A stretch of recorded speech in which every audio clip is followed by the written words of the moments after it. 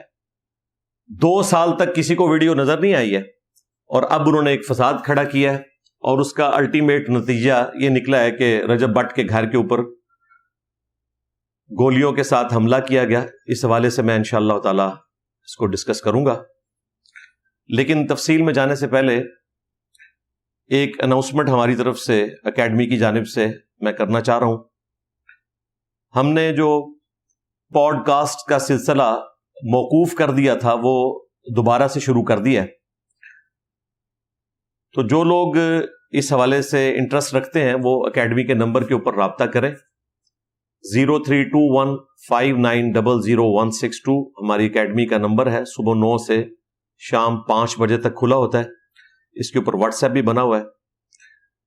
جن لوگوں نے پہلے بھی رابطہ کیا تھا ان سے بھی گزارش ہے کہ وہ دوبارہ سے رابطہ کریں، کیونکہ اب تھوڑا ہماری اکیڈمی دار ارکم کی ٹیم کی طرف سے کچھ رولز بنائے گئے ہیں، اس کے مطابق ہی ہم مستقبل میں معاملات کو لے کے چلیں گے، کیونکہ اتنے زیادہ لوگوں نے رابطہ کیا ہے کہ پھر دعوت کا کام متاثر ہوتا ہے اس سے.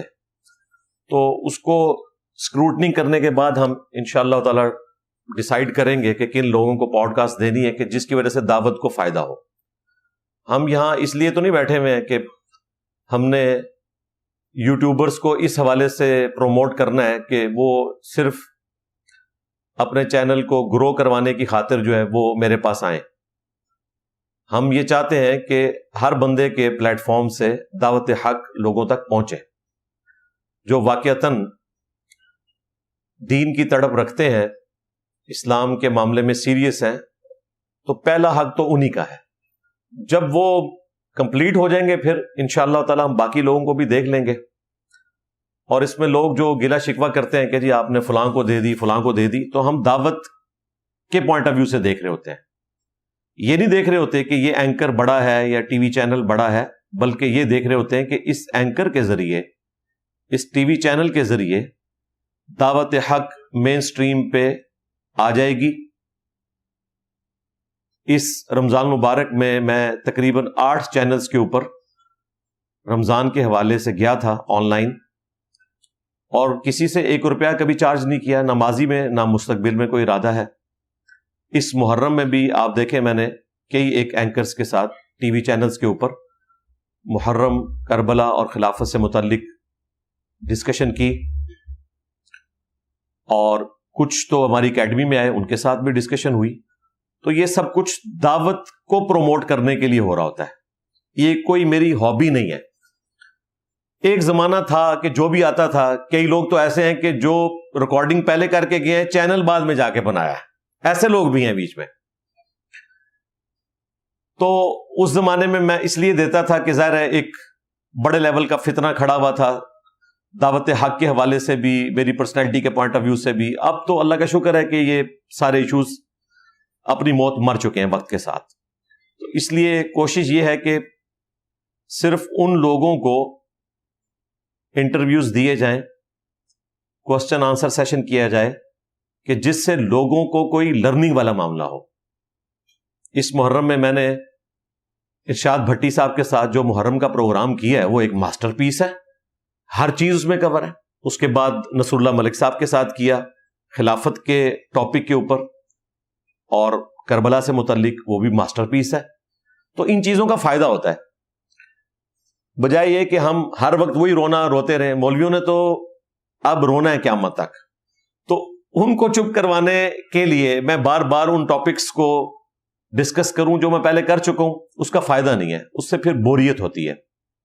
تو کوشش یہی ہوتی ہے کہ کرنٹ افیئر پہ بات کی جائے تاکہ وہ طبقہ جو دین سے دور ہے وہ کرنٹ افیئر کے بہانے چیزوں کو دیکھ لے، سن لے. یہ کوئی ہم ویورشپ کے لیے، ریٹنگ کے لیے نہیں کر رہے ہوتے. دنیا کے ہر دیندار بندے کے گھر میں اس کے بچوں کے ذریعے، اس کے دوستوں کے ذریعے میرا کوئی نہ کوئی شارٹ کلپ اس کے موبائل میں پہنچ جاتا ہے. تو ضرورت ہی نہیں ہمیں کسی اور مشہوری کی. لیکن کرنٹ افیئر کا یہ فائدہ ہوتا ہے کہ جو لوگ دین کے معاملے میں سیریس نہیں ہے، لیکن ان کے لیے وہ ٹاپکس امپورٹنٹ ہوتے ہیں. جس طرح پچھلے دنوں ٹک ٹاکر تھیں ایک ثنا یوسف، ان کا قتل ہوا تو میں نے اس پہ تفصیلاً گفتگو کی. اسی طریقے سے سوات میں چند لوگ جو ہیں وہ پانی میں ڈوب کے شہید ہوئے تو میں نے اس پہ گفتگو کی. اور پچھلے دنوں جو اداکارہ تھی حمیرہ اصغر، ان کی ڈیڈ باڈی 9 مہینے بعد ملی، میں نے اس کے اوپر گفتگو کی. تو آج بھی میں گفتگو کرنٹ افیئر کے اوپر کر رہا ہوں.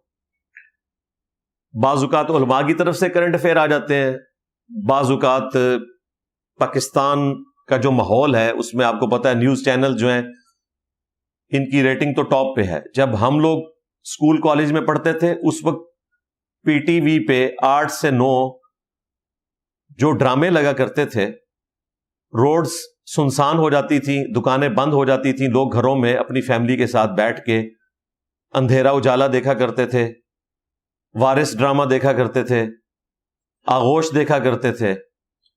یہ وہ ڈرامے تھے جن سے کوئی مورل لیسن ملتا تھا اور لوگ انٹرسٹ کے ساتھ دیکھتے تھے. اب لوگ 8 سے 9 تک TV talk shows politics کے اوپر دیکھتے ہیں. تو چونکہ نیوز چینلز جو ہیں اس وقت انہوں نے پاکستان کے ماحول کے اعتبار سے جو سنسنی پھیلائی ہوئی ہے اس کی وجہ سے لوگوں کا دین کی طرف اتنا شغف نہیں رہا.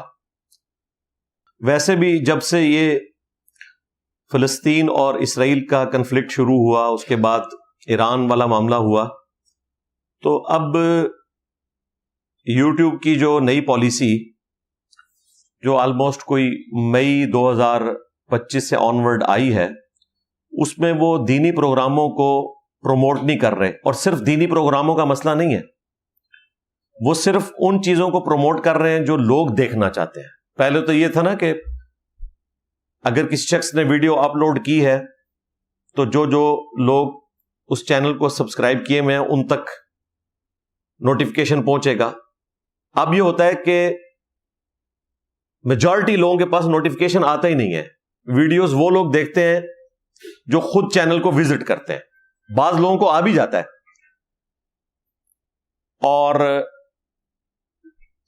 اسی وجہ سے صرف جو نیوز چینلز ہیں ان کی ویورشپ اوپر جاتی ہے، کیونکہ وہ ایسا ٹاپک ہے جو میجورٹی لوگ دیکھنا چاہتے ہیں.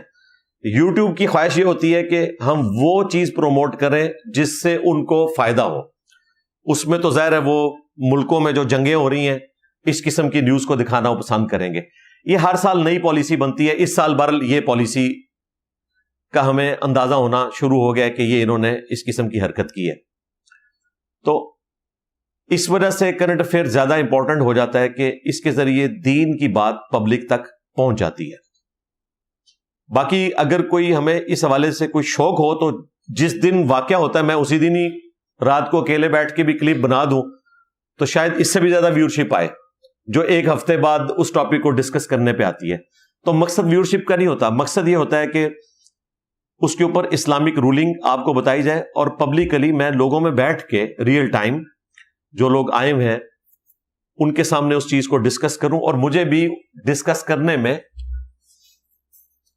زیادہ لطف محسوس ہوتا ہے بجائے اس کے کہ میں اکیلے کیمرے کے سامنے بیٹھوں. یہ ایکٹنگ صرف وہ مولوی حضرات کر سکتے ہیں جو میرے خلاف ویڈیوز بناتے ہیں اور کہتے ہیں کہ یہ بند کمرے سے باہر نہیں نکلتا اور خود اکیلے بیٹھ کے مجھے جواب دے رہے ہوتے ہیں. حالانکہ میری کوئی بھی ویڈیو ایسی نہیں ہے جو میں نے اکیلے کیمرے پہ بیٹھ کے بنائی ہو، سوائے اکا دکا جب کبھی کوئی ایمرجنسی آئی تو مجھے بولنا پڑ گیا. جس طرح جی ٹی وی والوں نے کہا کہ جی انجینئر صاحب آ کے تو ہمارے چینل پہ چشتی رسول اللہ پہ بات کریں، تو میں نے فوراً ویڈیو بنائی. میں نے 2 دن بھی وہ بچا لیے. اس طرح کا 1-2 کوئی اور موقع ہوگا، ادروائز میں پبلکلی ہی بولتا ہوں. اس میں پھر آپ لوگوں کے اخلاص کی وجہ سے اللہ تعالیٰ میری زبان میں تاثیر بھی دیتا ہے. یہ عظیمت پیرلل میں چل رہی ہوتی ہے. اور الحمدللہ یہاں پچھلے 17 سال سے کوئی ناغہ نہیں ہے الحمدللہ. ہر ہفتے سینکڑوں لوگ آتے ہیں اور ہم ان سے ریکویسٹ کرتے ہیں کہ آپ نے اگلے سنڈے کو نہیں آنا، باقی لوگوں کو موقع دینا ہے. آج بھی آپ جتنے لوگ آئے ہوئے ہیں 20 جولائی 2025 کو، تو 90% سے زیادہ وہ لوگ ہیں جو پہلی دفعہ ہی ہماری اکیڈمی میں آئے ہوں گے. کتنے لوگ ہیں جو آج پہلی دفعہ آئے ہیں؟ ذرا ہاتھ کھڑے کریں نا تاکہ کیمرے میں بھی آ جائے. چلیں نیچے کر لیں. تو ہماری یہ کوشش ہے کہ جو لوگ ایک دفعہ آئیں کوشش کریں اگلی دفعہ نہ آئیں, باقی لوگوں کو موقع دیں. ہاں کبھی کسی دوست کے ساتھ آنا پڑ جاتا ہے مجبوراً تو ٹھیک ہے, وہ ایک علیحدہ بات. روٹین اسے نہ بنائیں. اکیڈمی بڑا کرنا بھی کوئی مسئلے کا حل نہیں ہے. اکیڈمی ہم بڑی کریں گے پھر اور لوگ آنا شروع ہو جائیں گے, تو اس طرح یہ سلسلہ بڑھتا چلا جائے گا. اس میں سے نکلنا کچھ نہیں سوائے اس کے کہ میں 3 گھنٹے آپ کے ساتھ تصویریں کھنچواتا رہوں گا. اس کی بجائے ہم ریکارڈنگ کریں, آپ گھر بیٹھ کے ویڈیو پہ دیکھیں. ایک دفعہ آپ آئے, پروگرام اٹینڈ کیا, اس کی روحانیت آبزرو کی, اکیڈمی دار ارکم کا لنگر کھایا اور اس کے بعد تصویر کھنچوا لی. اب پوری زندگی آپ اس تصویر کا بوجھ ہی اٹھاتے رہیں گے اور دعوت کا سلسلہ اس سے شروع ہو جائے گا. تو ایک تصویر کافی ہے. بار بار تصویر کھنچوا کے آپ اپنے آپ کو بھی فتنے میں مبتلا نہ کریں اور اپنے چاہنے والوں کو بھی انورٹڈ کاماز میں فتنے میں مبتلا نہ کریں. تو یہ چند ایک گزارشات تھیں جو اس اناؤنسمنٹ کے ساتھ جڑی بھی تھی, میں نے ضروری سمجھا کہ آپ کے سامنے رکھ دوں.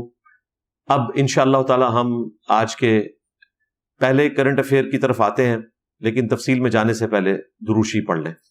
اللہم صلی علی محمد وعلی آل محمد واصحاب محمد وازواج محمد اجمعین الی یوم الدین آمین. اہل سنت شریف ضرور ہیں مگر بے غیرت نہیں. جب مسجد اہل سنت کی ہے تو اسے کس لیے ایک دوسرے فرقے کے سپرد کیا جا رہا ہے؟ اور پھر اس مسجد میں الصلاۃ والسلام علیکہ یا رسول اللہ صلی اللہ علیہ وسلم جو لکھا ہوا تھا اسے پھاڑا گیا, مسجد کی توہین کی گئی ہے اور اس کا جو سٹے لیا گیا تھا اہل سنت کی طرف سے ابھی وہ مدت باقی ہے اور اس کی بھی خلاف ورزی کی گئی ہے. اس لیے ہمارا لاہور کی اس اتھارٹی سے مطالبہ ہے کہ قبل اس کے کہ اہل سنت تم سے نوچ کے اپنا حق لیں, تم وہ حق اہل سنت کے سپرد کرو اور مسجد یا رسول اللہ صلی اللہ علیہ وسلم کی چابی اہل سنت کو دی جائے. دکھ و تاسو کا مقام یہ ہے کہ رات کو فقط مسجد کے تنازع کو اپنے سائڈ پہ کرنے کے لیے بھائی آفت شامل ہے ظہیر اور حسن مدنی کا الزام لگا دینا تو ادھر سارے کہ لوگ درود و سلام کی توہین کی, ساتھ میری بھی تصویر لگا دی گئی, پھانسی کے پھندے میرے گلے میں ڈال کے پورے انٹرنیٹ پہ پھیلا دی گئی.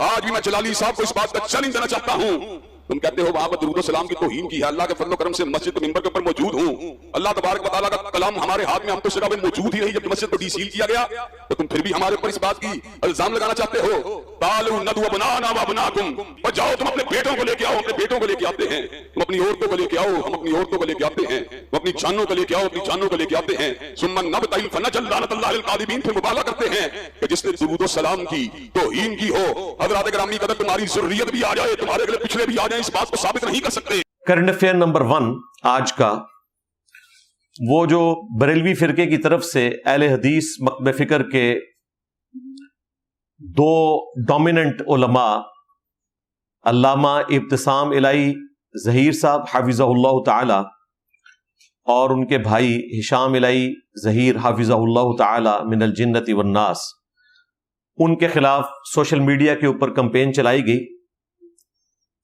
اب اس کمپین کو آلموسٹ کوئی 1-1.5 مہینہ گزر چکا ہے لیکن پرابلم سالو نہیں ہوا. میں نے اس کو ڈسکس کرنا تھا, بیچ میں ایران اسرائیل کی جنگ کا ایک ایشو آ گیا تو یہ ڈسکس نہیں کر سکا, ورنہ یہ 203 نمبر پبلک سیشن میں ہم نے اس کو ڈسکس کرنا تھا. آج 208 پبلک سیشن ہے. اس میں جو بیک گراؤنڈ ہے پورے معاملے کا وہ مساجد کا ہی مسئلہ ہے. آپ کو پتا ہے انہوں نے اپنی مسجدیں الگ الگ اس لیے بنائی ہیں کہ ایک دوسرے کے پیچھے نماز پڑھنے کے قائل نہیں ہیں, اور اس سے بڑھ کر ان دونوں فرقوں کے بزرگوں نے ایک دوسرے کو اسلام سے باہر نکالا ہوا ہے, اسلام سے, اور انہی کا فیض ہے یہ انورٹڈ کاماز میں جو آج تک جاری ہے. مسجد بریلویوں کے پاس تھی مسجد یا رسول اللہ, پھر اہل حدیث کے پاس آئی جوبلی ٹاؤن لاہور میں, پھر اہل حدیث کے پاس اس وقت آ چکی ہے کورٹ میں ان کے مقدمات چل رہے ہیں. مسجد کا نام یا رسول اللہ ہے تو ظاہر ہے کہ وہ بریلوی ہی اس قسم کا نام رکھیں گے, اہل حدیث تو نہیں رکھیں گے. مسجدوں کے ناموں سے پتہ چل جاتا ہے کہ کس فرقے کی مسجد ہے. تو اس مسجد پہ جب دوبارہ سے اہل حدیث کو قبضہ ملا تو بقول بریلوی علماء کے انہوں نے وہاں پر الصلاۃ والسلام علیک یا رسول اللہ کا کوئی بینر لگا ہوا تھا، وہ انہوں نے پھاڑ دیا یا اتار دیا، جو بھی کیا. اور وہ کہتے ہیں کہ یہ چونکہ درود شریف کا سٹیکر پھاڑا ہے یا بینر اتارا ہے تو دراصل یہ رسول اللہ کی گستاخی ہے صلی اللہ علیہ وآلہ وسلم. اس کی وجہ سے 295C لگنی چاہیے ہشام الہی ظہیر صاحب کے اوپر، جو چھوٹے بھائی ہیں ابتسام الہی ظہیر صاحب کے. پھر ان کے دفاع پر ابتسام الہی ظہیر صاحب سامنے آئے اور انہوں نے بھی اس پہ ڈسکشن کی. ان دونوں کی ویڈیوز، ڈاکٹر اشرف آصف جلالی صاحب کی ویڈیو بریلوی فرقے کی طرف سے، اور اس کے جواب میں اہل حدیث وہابی فرقے کی طرف سے ابتسام الہی ظہیر صاحب کی ویڈیو انشاءاللہ تعالی ہم اٹیچ کر دیں گے تاکہ آپ کو پورا مقدمہ سمجھ آ جائے. بہرحال اس پورے ٹاپک کی انجینئرنگ میں انشاءاللہ تعالی 5 علمی پوائنٹس کی شکل میں کروں گا. علمی پوائنٹ نمبر 1، جن لوگوں نے کچھ عرصہ سے میرے بکس کے اندر یہ چیز پبلک کے اندر عام کرنے کی کوشش کی کہ انجینئر صاحب نے آ کر فرقہ واریت کو ہوا دی ہے، ورنہ پاکستان میں تو اتحاد امت چل رہا تھا، سارے فرقے ایک دوسرے کو سپیس دیتے تھے، انجینئر صاحب نے آ کے جو ہے وہ سارا فساد کھڑا کیا ہے. حالانکہ اس وقت جو اتحاد امت چل رہا ہے نا، وہ ہماری وجہ سے ہوا ہے. اگرچہ وہ اتحاد امت میرے بکس میں انہوں نے کیا ہے، آپس میں اکٹھے ہو گئے ہیں، ورنہ یہ آپس میں اکٹھے نہیں تھے کبھی بھی. تو یہ اتحاد امت جو آپ کو نظر آ رہا ہے کہ دیوبندیوں کے چینلز کے اوپر اہل حدیث اور بریلویوں کی ویڈیو اپلوڈ ہوتی ہے میرے خلاف، تو اس سے لوگ سمجھتے ہیں، انہیں وسوسہ آتا ہے کہ یہ تو سارے ایک ہیں. وہ یہ نہیں دیکھ رہے کہ وہ میرے خلاف ایک ہوئے ہیں. ادروائز آپس میں جب کبھی ان کے انٹرسٹ کے اعتبار سے کوئی کنفلکٹ آتا ہے تو وہ پھر کسی کا کوئی لحاظ نہیں کرتے، اور وہ جوبلی ٹاؤن لاہور والی مسجد میں آپ نے دیکھ لیا. تو اس سے یہ چیز تو ثابت ہوئی کہ فرقہ واریت ہمیشہ سے اس امت کی سب سے بڑی بدعت، اس امت کا سب سے بڑا کینسر رہا ہے، اور مستقبل میں بھی نظر آ رہا ہے کہ یہ ایسے ہی رہے گا جب تک کہ امام مہدی علیہ السلام کے لیے کوئی راہ ہموار نہیں ہوتی. لیکن اس میں تازہ ہوا کا جھونکا ہمارا یہ پلیٹ فارم ہے کہ ایٹ لیسٹ ہم نے ان کی پبلک کو ان کے شر سے بچانے کی کوشش کی ہے الحمدللہ. اس کے باوجود اپنی کوئی مسجد نہیں بنائی، کوئی چندہ بک نہیں بنائی، کوئی مدرسہ نہیں بنایا. چندہ ان کو دیتے ہیں، نمازیں ان کے پیچھے پڑھتے ہیں. یہ ایک دوسرے کے پیچھے نماز پڑھنے کے قائل نہیں، ایک دوسرے کو مسلمان نہیں سمجھتے. ہم ان سب کو مسلمان سمجھتے ہیں اللہ کے فضل سے. میں نے بارہا اپنے پلیٹ فارم سے یہ دعویٰ کیا ہے کہ آپ کسی بھی بریلویوں کی مسجد میں یا اللہ مدد کا بینر نہیں لگا سکتے. حالانکہ وہ مانتے ہیں اس کو، بینر نہیں لگنے دیں گے. اس کی وجہ کہ یہ نشانی بن چکی ہے دیوبندیوں کی اور اہل حدیث کی. وہ کہیں گے آپ صرف یا اللہ مدد نہ لکھیں، اس کے نیچے آپ یا رسول اللہ مدد بھی لکھیں، یا علی مدد بھی لکھیں، یا شیخ عبد القادر جیلانی مدد بھی لکھیں، پھر تو ہم لگنے دیں گے. صرف یا اللہ مدد لکھیں گے تو یہ تو سلوگن ان کا ہے، اگرچہ ہم بھی مانتے ہیں. اسی طریقے سے کبھی کسی دیوبندی یا اہل حدیث کی مسجد میں لبیک یا رسول اللہ کا کوئی بینر آپ لگا ہوا نہیں دیکھیں گے.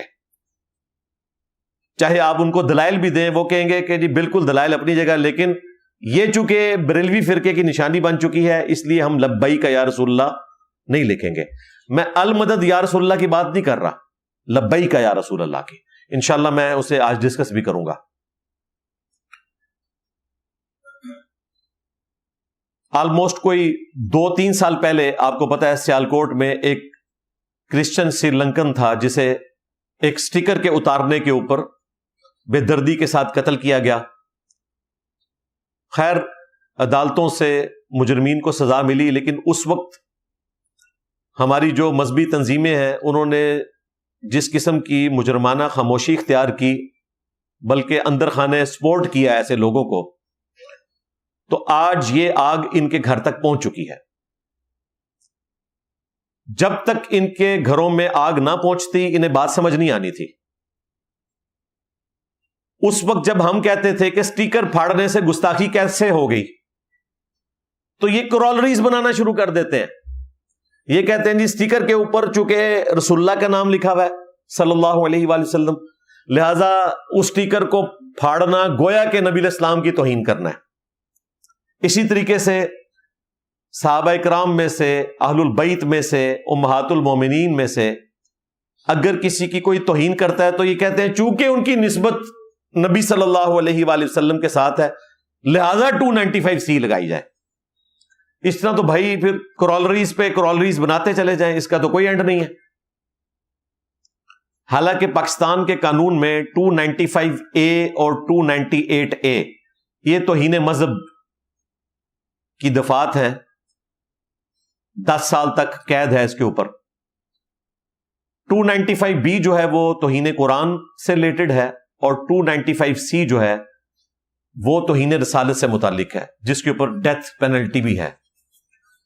لیکن اگر آپ کرولریز بنا کے ہر چیز کو توہین رسالت میں ڈالنا شروع کریں گے تو آج پھر اہل حدیث فرقہ جنہوں نے اتنا ہنگامہ کھڑا کیا ہوا تھا کچھ عرصہ پہلے، تو ان کے گھر میں بھی آگ پہنچ گئی۔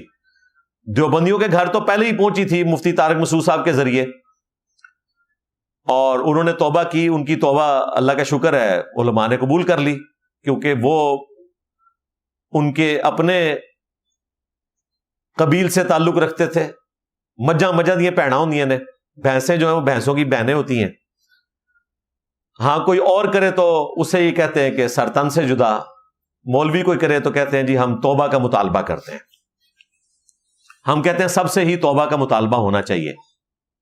باقی توہین جو کسی کی طرف منسوب کی جائے اس کا فیصلہ کورٹ کرے، علماء کا، ان کی کٹر پبلک کا کام نہیں ہے کہ وہ توہین رسالت کا اس طرح فیصلہ کرتے پھرے، ظاہر ہے اس کے پیچھے پھر فرقہ واریت بھی آ جاتی ہے۔ تو میرا موقف یہ ہے کہ اگر انہوں نے بینر اتار بھی دیا تو اس میں کوئی گستاخی والا معاملہ نہیں ہے، نہ اس کی بنیاد کے اوپر یہ کہنا چاہیے کہ انہیں پھانسی دی جائے، یہ بالکل نان سینس بات ہے، اس کا دین سے کوئی تعلق نہیں۔ علمی پوائنٹ نمبر 2، ہشام الہی ظہیر صاحب حفظہ اللہ تعالی کے جو بڑے بھائی ہیں ابتسام الہی ظہیر صاحب، ان کی جو ویڈیو آئی سامنے، اس میں وہ اسی طریقے سے چیخ کے گفتگو کر رہے ہیں جس طرح میرے بارے میں کچھ عرصہ پہلے تک کرتے رہے، اور ان کے جملے سنے تو لگتا ہے کہ ان میں انجینئر کی روح آ گئی ہے۔ وہ کہہ رہے ہیں کہ اگر آپ اس طرح لوگوں پہ توہین کا الزام لگائیں گے تو اس طرح سوشل میڈیا کے اوپر پھیلائیں گے تو لوگوں کی جانیں ونریبل ہو جائیں گی۔ ان دونوں بھائیوں سے پوچھیں کہ جب تم لوگ ہر جمعے کے خطبے میں سینکڑوں کے مجمع میں یوں ہاتھ اٹھا کے کہتے تھے کہ جیلم جاؤ گے، اسے روڈز پہ گھسیٹو گے، اس وقت میری لائف ونریبل نہیں ہو رہی تھی۔ آج جب اس کی ہیٹ تمہارے گھر تک پہنچی تو تمہیں یہ اندازہ ہوا۔ اور پھر وہ کہتے ہیں ہم جی قسم دینے کے لیے تیار ہیں کہ ہم نے کوئی اس قسم کی توہین نہیں کی، ہم مباہلہ کرنے کے لیے تیار ہیں۔ مباہلہ تو ان کی زبان پہ ہر وقت چڑھا رہتا ہے، وہی پھر اسی طریقے سے چیخ کے قل تعالوا ندعو ابناءنا وابناءکم۔ کو تعصب کا مقام یہ ہے کہ رات کو فقط مسجد کے تنازع کو اپنے سائڈ پہ کرنے کے لیے بھائی آفت شامل ہے ظہیر اور حسن مدنی کا الزام لگا دینا توحید رسالت کہ لوگ درود و سلام کی توہین کی، ساتھ میری بھی تصویر لگا دی گئی، پھانسی کے پھندے میرے گلے میں ڈال کے پورے انٹرنیٹ پہ پھیلا دی گئی۔ آج بھی میں جلالی صاحب کو اس بات کا چیلنج دینا چاہتا ہوں تم کہتے ہو وہاں پر درود و سلام کی توہین کی ہے. اللہ کے فضل و کرم سے مسجد کے منبر کے اوپر موجود ہوں. اللہ تبارک و تعالیٰ کا کلام ہمارے ہاتھ میں، ہم تو شراب موجود ہی نہیں جب مسجد کو ڈی سیل کیا گیا. تو تم پھر بھی ہمارے اوپر اس بات کی الزام لگانا چاہتے ہو. تعالوا ندعو ابناءنا وابناءکم، اور جاؤ تم اپنے بیٹوں کو لے کے آؤ. اپنے بیٹوں کو لے کے آتے ہیں. تم اپنی عورتوں کو لے کے آؤ. ہم اپنی عورتوں کو لے کے آتے ہیں. تم اپنی جانوں کو لے کے آؤ. اپنی جانوں کو لے کے آتے ہیں. ثم نبتہل فنجعل لعنۃ اللہ للکاذبین، پھر مبالغہ کرتے ہیں کہ جس نے درود و سلام کی توہین کی ہو. حضرات گرامی قدر تمہاری ذریت بھی آ جائے، تمہارے اگلے پچھلے بھی آ جائیں، اس بات کو ثابت نہیں کر سکتے. اور اس طرح وہ چیختے ہیں، گرجتے ہیں کہ مطلب کوئی کفر اسلام کا مسئلہ بن گیا آپس میں بھی. اور میں پھر بھی کہوں گا کہ یہ کوئی طریقہ نہیں ہے کہ کسی کے اوپر توہین مذہب کا الزام لگایا جائے اور اس کے بعد وہ بیچارہ پوری زندگی صفائیاں دیتا رہے. اس کو قانونی طریقے سے سیٹل ڈاؤن کریں. میرے حوالے سے بھی میں ان کو کہتا ہوں آپ کو کوئی ایشو ہے تو آپ قانوناً اس کو پروسیڈ کریں. اچھا قانوناً یہ پروسیڈ اس طرح کرتے ہیں کہ زبردستی ایف آئی آر کٹوانے کی کوشش کرتے ہیں. مسئلہ رجب بٹ کا ہوا، وہ بھی 2 سال پرانی ویڈیو کا، 2023 کی، اور میرا نام بیچ میں ویسے ہی لے رہے ہیں. مسئلہ ان کے اپنے مولانا امیر حمزہ صاحب کا ہوا، میرا نام بیچ میں ویسے ہی لے رہے ہیں، اور ان سے توبہ کروا لی ہے. ان پہ ایف آئی آر نہیں کٹوائی، انہوں نے توبہ کروا لی ہے. ہر معاملے میں میرا نام بیچ میں ویسے ہی نہ برکت کے طور پہ ڈال دیتے ہیں. اور آج تک یہ کافی زیادہ ایف آئی آرز میرے اوپر کٹوا چکے ہیں، اور اللہ کا شکر ہے جوڈیشری میں جا کے وہ ایف آئی آرز فارغ ہو چکی ہیں، ایف آئی اے میں بھی فارغ ہو چکی ہیں، کیونکہ یہ آؤٹ آف کانٹیکسٹ کلپس کاٹتے ہیں. تو اس کا انجام یہی ہوگا. میں ان دونوں بھائیوں کو بارہا ریکویسٹ کر چکا ہوں کہ تم لوگ آئے دن جو مباہلے والی آیت پڑھتے ہو، سورہ آل عمران کی آیت نمبر 61، قل تعالوا ندعو ابناءنا وابناءکم ونساءنا ونساءکم. تو یہ جو آیت مباہلہ ہے، اس کی جو تفسیر آئی ہے صحیح مسلم میں 6220 نمبر حدیث، اس کے ساتھ ملا کر یہ پورا واقعہ کبھی اپنے ممبر سے بیان کر کے بتا دو. تمہیں تو آئے دن شوق ہے نا آیت مباہلہ پڑھنے کا. جو نجران کے کرسچنز کے ساتھ نبی علیہ السلام کا مباہلہ ہوا تھا، تو وہ واقعہ جو صحیح مسلم میں رپورٹ ہوا، جس کے کانٹیکسٹ میں یہ آیت نازل ہوئی ہے، وہ تم حدیث کبھی اپنے ممبر سے نہیں سنا سکتے. اور اس حدیث کے کانٹیکسٹ میں امام ابن تیمیہ، جو ان کے لیے شیخ الاسلام ہیں، بلکہ ان کے تو امام اعظم ہی ہیں، انہوں نے منہاج السنہ میں جو کچھ اس کے کانٹیکسٹ میں لکھا وہ بتا نہیں سکتے اپنی پبلک کو. اللہ کا شکر ہے 3 سال ہے انہیں توفیق نہیں ہوئی وہ حدیث بیان کرنے کی، کیونکہ اس میں ان کے ماموں کا نام آ جائے گا، اور یہ ماموں بچاؤ مہم کے اوپر لگے ہوئے ہیں. اس کی بنیاد کے اوپر امت کو ماموں بنا رہے ہیں. تو آج مجھے پھر موقع ملا ہے، میں آپ سے یہ ریکویسٹ کروں گا، چیلنج نہیں دے رہا، پہلے چیلنج دیتا تھا، لوگ کہتے ہیں جی یہ سخت بات کرتا ہے. چلیں ہم معصومانہ ریکویسٹ کرتے ہیں، بلکہ بقول مفتی منیر صاحب کے ہم کرتے رہے ہیں، کرتے رہتے ہیں، کرتے رہیں گے، کہ یہ جو حدیث مباہلہ ہے 6220 صحیح مسلم کی، یہ پبلک کے اندر بیان کرو جو کچھ اس کے اندر لکھا ہوا ہے. اور امام ابن تیمیہ نے جو فل ان دی بلینکس کیا ہے وہ بھی بتاؤ. یہ کبھی بھی نہیں بتا سکتے، ان کا پورا مقدمہ دھڑام سے گر پڑے گا. اس حدیث کے اندر اللہ کے محبوب صلی اللہ علیہ وآلہ وسلم کے جو ماموں ہیں، ان کے ماموں کی بات نہیں کر رہا، نبی صلی اللہ علیہ وآلہ وسلم کے ماموں، جنہوں نے قادسیہ کے اندر پرشین امپائر کو ہمیشہ کے لیے ختم کیا، سیدنا سعد ابن ابی وقاص المتوفى 56 ہجری رضی اللہ تعالیٰ عنہ علیہ السلام، ان کو جو کہ نبی علیہ السلام کے ماموں تھے، ان کے ماموں نے یہ کہا حکم دیتے ہوئے، اور ان کے انکار کے جواب کے اوپر، اس میں الفاظ ہیں امر معاویہ، حکم دیا ان کے ماموں نے.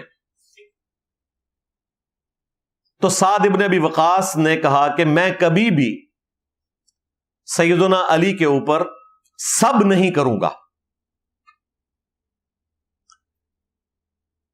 صحیح مسلم میں تھا حکم دیا. کس چیز کا حکم دیا؟ یہ نہیں تھا. امام ابن تیمیہ نے منہاج السنہ میں جب یہ حدیث لکھی تو انہوں نے خود سے ایک لفظ ایڈ کیا کہ سب کرنے کا حکم دیا.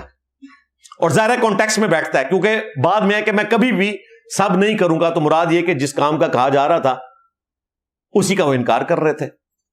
اور پھر نبی صلی اللہ علیہ وآلہ وسلم کے ماموں نے ان کے ماموں سے کہا, دیکھیں میں کیسے کوڈ ورڈز میں اچھی اچھی میٹھی میٹھی باتیں کر رہا ہوں, ان کو سمجھ بھی آ جائیں گی, کہ میں کبھی بھی سیدنا علی پر سب نہیں کروں گا. جو کچھ میں رسول اللہ صلی اللہ علیہ وآلہ وسلم سے ان کے بارے میں سن چکا ہوں, ان کی شان میں, ان میں سے کوئی ایک چیز بھی مجھے مل جائے تو میرے لیے سرخ اونٹوں سے, آج کے اعتبار سے V8 سے بہتر ہے, اپنے چارٹر طیارے سے بہتر ہے, اگر مجھے حضرت علی والی ایک فضیلت مل جائے جو نبی اسلام نے ان کی شان میں ارشاد فرمایا. یہ نبی صلی اللہ علیہ وآلہ وسلم کے ماموں نے, یعنی ہمارے بھی ماموں, ان کے ماموں کو بات کی, اور پھر انہوں نے 3 فضائل سیدنا علی کے سنائے. پہلی فضیلت انہوں نے بیان کی کہ نبی صلی اللہ علیہ وآلہ وسلم نے خیبر کے موقع پر فرمایا تھا, کل اس شخص کے ہاتھ میں جھنڈا دوں گا جو اللہ اور اس کے رسول سے محبت کرتا ہے اور اللہ اور اس کا رسول اس سے محبت کرتے ہیں. ہم پوری رات اس شوق میں سوئے نہیں کہ یہ خوش نصیب کون ہوگا, اور صبح کے وقت سیدنا علی کو بلا کر نبی الاسلام نے جھنڈا دیا, آشوب چشم تھا, اپنا مبارک لعاب دہن ان کی آنکھوں میں لگایا اور ان کو شفا ہوئی, اللہ تعالیٰ نے ان کے ہاتھوں پر فتح دی. یہ حصہ بخاری میں بھی موجود ہے. مسلم شریف میں تو یہاں تک الفاظ ہیں کہ سیدنا عمر کہتے ہیں کہ اس دن مجھے بھی خواہش ہوئی کہ یہ جھنڈا مجھے ملے جو حضرت علی کو ملا. پھر انہوں نے ان کے ماموں سے کہا کہ سن دوسری فضیلت, غزوہ تبوک کے موقع پر, جبکہ پہلا اور آخری موقع تھا کہ نبی الاسلام کے ساتھ حضرت علی کسی غزوے میں شریک نہیں ہو رہے تھے, کیونکہ نبی الاسلام نے انہیں اپنا نائب چھوڑا تھا مدینہ شریف میں عورتوں اور بچوں کے اوپر, اور 30,000 کا لشکر لے کر رومن امپائر سے ٹکرانے کے لیے جا رہے تھے. سیدنا علی نے رونا شروع کر دیا تو نبی علیہ السلام نے ان کی دلجوئی کے لیے فرمایا, اے علی کیا تم اس بات پہ راضی نہیں کہ تمہاری میرے ساتھ وہی نسبت ہے جو ہارون کی موسیٰ کے ساتھ, مگر میرے بعد کوئی نبی نہیں. یعنی اگر میرے بعد کوئی نبی ہوتا تو علی ہوتا. جس طرح موسیٰ علیہ السلام کے ساتھ ایک پیغمبر سپورٹ میں تھے ہارون علیہ السلام, اس طرح تم میری سپورٹ میں ہو لیکن تم پیغمبر نہیں ہو. یہ حدیث ختم نبوت کے اوپر بھی پیرا دیتی ہے, اور اسی پہ میں کہتا ہوں کہ اگر مولا علی امتی نبی نہیں ہے نا, تو غلام احمد قادیانی دجال تو شاہی کوئی نہیں. وہ کیسے امتی نبی ہو سکتا ہے؟ اس امت میں اگر امتی نبی ہونے کا کوئی حقدار تھا نا تو مولا علی تھے. ان کے لیے بھی حضور نے کہہ دیا کہ مگر میرے بعد کوئی نبی نہیں ہے, اس لیے تم میرے ساتھ جو اٹیچ ہو وہ نبی کے طور پہ نہیں ہو, سپورٹر کے طور پہ, اگرچہ تمہاری نسبت وہی ہے جو ہارون کی موسیٰ کے ساتھ تھی. یہ پورشن بھی حدیث کا بخاری میں موجود ہے. تیسری فضیلت انہوں نے ان کے ماموں کو بتائی کہ جب نجران کے کرسچنز آئے تھے اور اللہ تعالیٰ نے یہ حکم نازل فرمایا, قُلْ تَعَالَوْا نَدْعُ أَبْنَاءَنَا وَأَبْنَاءَكُمْ, اے محبوب ان سے فرماؤ کہ اب لے آؤ تم اپنے بیٹوں کو, ہم بھی اپنے بیٹوں کو لے آتے ہیں, ہم بھی اپنی عورتوں کو لے آتے ہیں, تم بھی اپنی عورتوں کو لے آؤ, ہم بھی خود آ جاتے ہیں, تم بھی خود آ جاؤ, اور پھر اللہ کے حضور دعا کرتے ہیں کہ جو جھوٹا ہے اس پہ اللہ کی لعنت ہو. اس کو مباہلہ کہا جاتا ہے. تو نبی صلی اللہ علیہ وآلہ وسلم کے ماموں نے کہا ان کے ماموں سے کہ اس موقع پر اللہ کے محبوب صلی اللہ علیہ وآلہ وسلم سیدنا علی, حسن, حسین اور سیدہ فاطمہ کو اپنے ساتھ لے کر آئے اور اللہ کے حضور دعا کی, اللہم ہؤلاء اہل بیتی, اے اللہ یہ میرے اہل بیت ہے. تو یہ فضیلت بھی سیدنا علی کے لیے خاص ہے. یہ 3 فضائل سنائے ہمارے ماموں نے ان کے ماموں کو. مسلم شریف میں یہ حدیث اتنی ہی ہے. سیم 100% اسی سند کے ساتھ یہ حدیث سنن نسائی الکبریٰ کے اندر ہے. اس کا جو چیپٹر ہے خصائص علی, وہ اردو میں پرنٹ ہو چکا ہے تحکیم کے ساتھ. شیخ غلام مصطفیٰ ظہیر صاحب امن پوری, انہوں نے اس کے اوپر تحکیم لگائی ہے, وہ ہم اٹیچ کر دیں گے. تحکیم کی تو اس معاملے میں ضرورت نہیں, وہ سند وہی ہے جو صحیح مسلم کی ہے.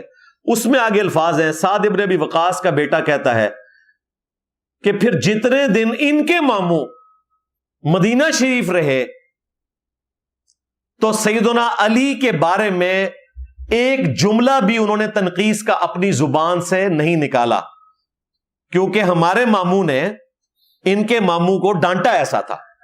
تو اس سے پتہ چل گیا کہ جو امام نووی نے اپنی شرح میں ان کے ماموں کا دفاع کرنے کی کوشش کی کہ وہ تو فضائل سننا چاہ رہے تھے, لوگ سب کرتے تھے, تو انہوں نے کہا تم کیوں نہیں کرتے ہو, مجھے کوئی فضائل سناؤ, میں لوگوں کو قائل کروں. سبحان اللہ. تو حدیث کے تمام طرق حفاظت کرتے ہیں کہ اصل معاملہ کیا تھا. خیر, یہ چیز مانتے ہیں, وہ کہتے ہیں سب آپ کو سمجھ نہیں آیا. سب کا مطلب ہمیشہ گالی نہیں ہوتا, تنقید بھی ہوتا ہے. اچھا, دوسری طرف یہ جو حدیث آپ کو بخاری مسلم کی سناتے ہیں نا, وہاں تنقید ترجمہ نہیں کرتے, وہاں کہتے ہیں میرے صحابہ کو گالی مت دو. وہاں بھی تنقید ترجمہ کر لیا کرو.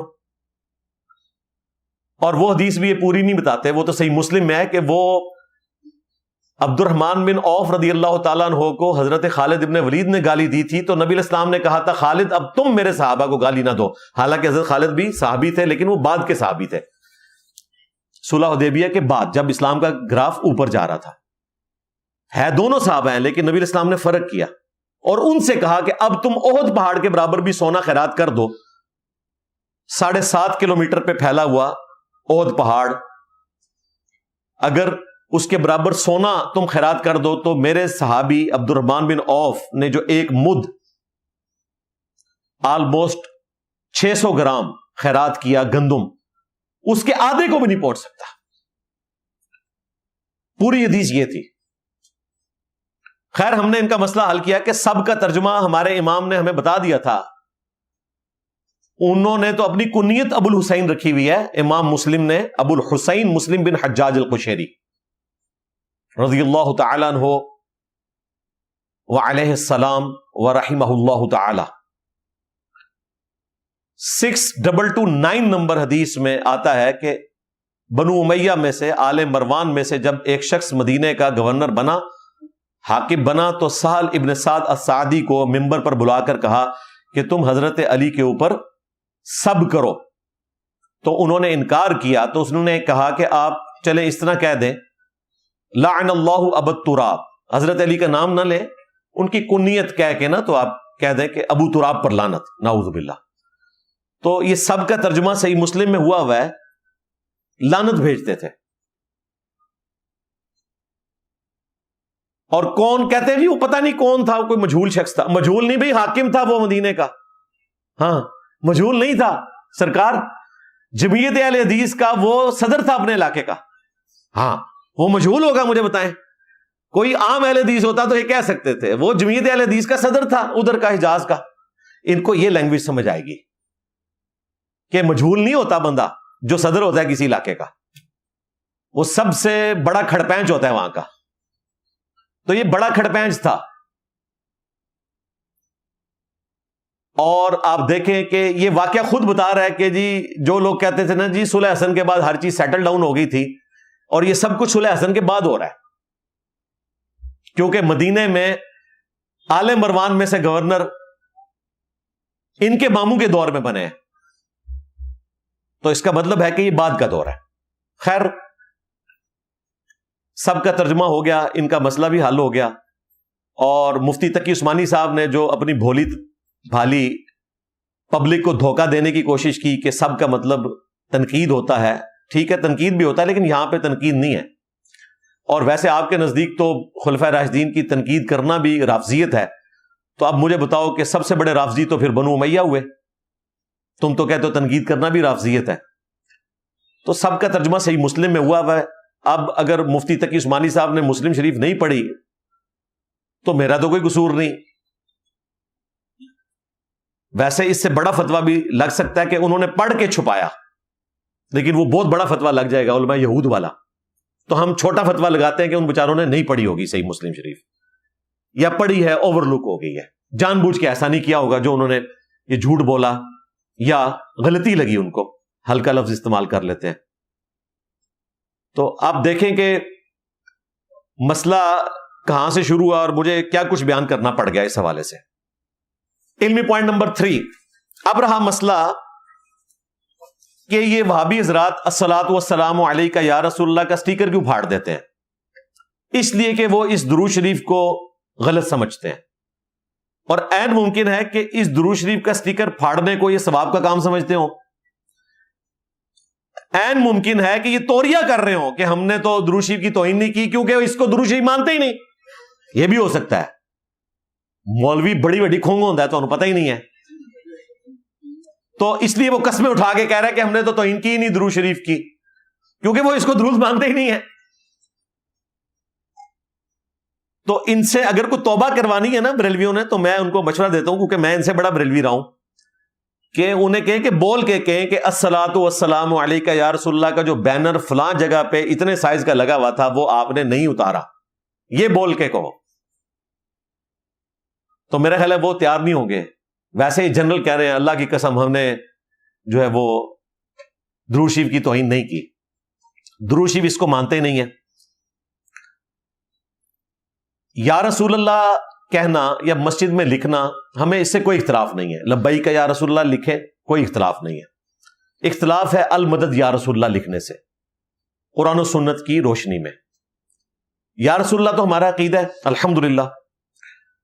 4 کتابوں میں صحیح سند سے یہ حدیث رپورٹ ہوئی ہے. المصنف ابن ابی شیبہ میں،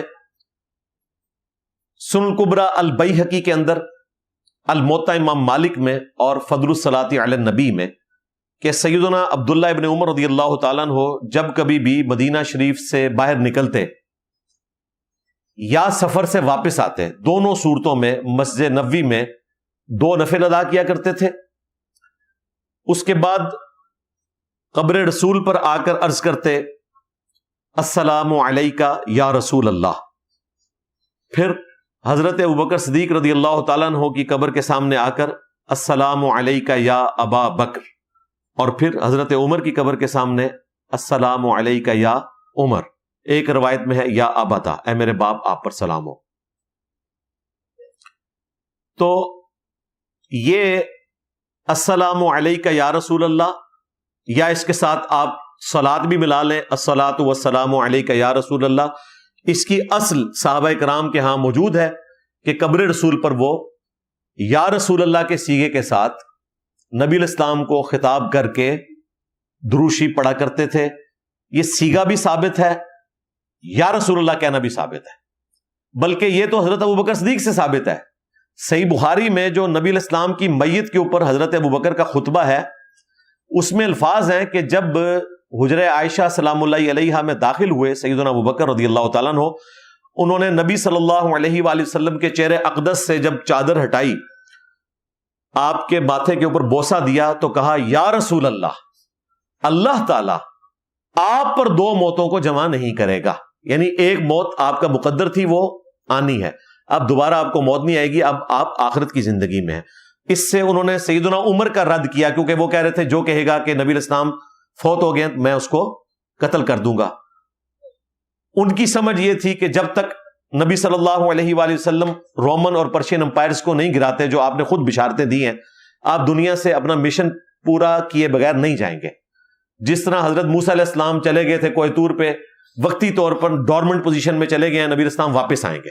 تو سیدنا ابوبکر نے کہا کہ نہیں، 2 موتیں نہیں ہوں گی، یہ موت ہے، اس کے بعد اب آپ کے اوپر دوسری موت نہیں آئے گی کہ آپ واپس آئیں اور پھر دوبارہ دنیا سے جائیں، وہ آ چکی موت. تو یا رسول اللہ کے الفاظ سیدنا ابوبکر نے نبی الاسلام کی میت کو مخاطب کر کے کہے. یہ اصل ہے جس کی وجہ سے صحابہ کرام قبر رسول پہ بھی السلام علیکہ یا رسول اللہ کہا کرتے تھے. اب اگر کسی کے دماغ میں یہ آئے کہ یہ تو قبر رسول کے لیے خاص درود ہے، یہاں سے پڑھنا کیسے ثابت ہوا؟ تو ٹھیک ہے، ہم اس کو اسی لیول پہ اتر کے دلیل دیں گے کہ صحیح بخاری اور صحیح مسلم دونوں میں حدیث موجود ہے۔ ابن مسعود رضی اللہ تعالیٰ عنہ کہتے ہیں کہ جب ہم نماز پڑھتے تھے تو ہم تشہد میں السلام علی جبرائیل، السلام علی میکائیل یہ بھی خود سے پڑھ دیتے تھے۔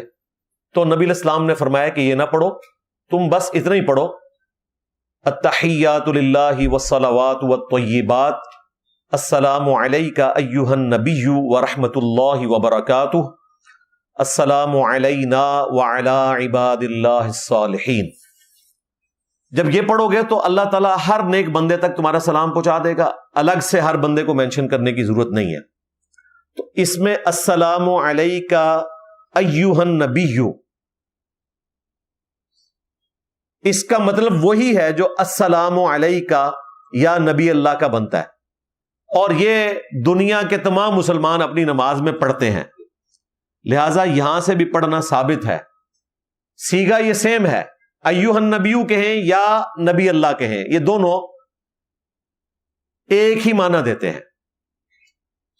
اور یہ نبی علیہ السلام نے سلام خود تعلیم فرمایا ہے۔ یہ جو دیوبند اور اہل حدیث فرقے کے مولویوں نے اپنی طرف سے بریلویوں کو خاموش کروانے کے لیے ایک جھوٹ مشہور کر دیا کہ یہ شب معراج کی گفتگو ہے۔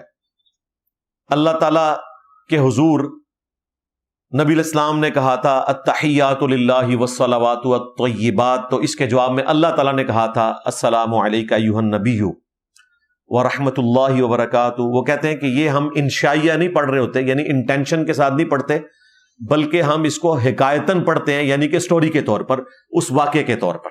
حالانکہ کہیں پر یہ چیز رپورٹ نہیں ہوئی، بلکہ رپورٹ تو یہ ہوا صحیح بخاری میں کہ ابن مسعود کہتے ہیں کہ نبی علیہ السلام نے میرا ہاتھ اپنے دونوں ہاتھوں میں لے کر مجھے یہ تشہد نماز کا خود تعلیم فرمایا ہے۔ اور مسلم شریف کے الفاظ ہیں،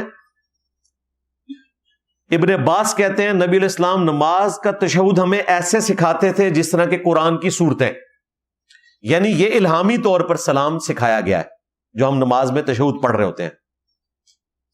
لہٰذا یہ کہنا کہ یہ کوئی سٹوری ہے تو اس کا کوئی اصل موجود نہیں۔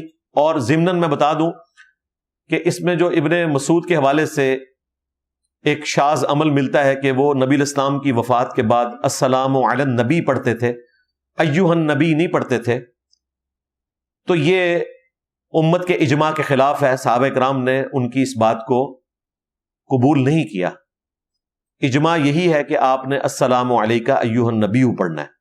اور ٹیکنیکلی بھی نبی علیہ السلام کی مبارک زندگی میں بھی نبی علیہ السلام تو صرف ان لوگوں کے سامنے تھے جو آپ کے پیچھے نماز پڑھ رہے تھے۔ جو اس زمانے میں مکے میں نماز پڑھتے تھے تو کیا نبی علیہ السلام نے ان کو علی النبی تعلیم فرمایا تھا یا ایہا النبی؟ تو اگر مکے والے نبی علیہ السلام کی مبارک زندگی میں ایہا النبی پڑھتے تھے اور نبی علیہ السلام مدینہ شریف میں تھے اور وہ مکے میں یا رسول اللہ کہہ رہے تھے، تو آپ کی وفات کے بعد بھی یا رسول اللہ کہا جا سکتا ہے، جو میں نے ثابت کیا بخاری سے کہ حضرت ابوبکر نے نبی علیہ السلام کی میت کو یا رسول اللہ کہا۔ یہ میں ٹیکنیکلی ساتھ ساتھ مسائل بھی اس حوالے سے حل کر رہا ہوں اللہ کے فضل سے۔ لہذا یہ ایشو اس حوالے سے تو ریزالو ہوا کہ یہ السلام علیک ایہا النبی یہ وہ صیغہ ہے جو ایکویلنٹ ہے السلام علیک یا نبی اللہ کے۔ تو یا رسول اللہ اپنی اصل میں ثابت ہے۔ اصل ایشو یہ ہے کہ آپ کا اس کے پیچھے عقیدہ کیا ہے، حاضر و ناظر، علم غیب، یہ جو خود سے انہوں نے عقیدے گھڑ لیے ہیں ان کو چھوڑیں آپ۔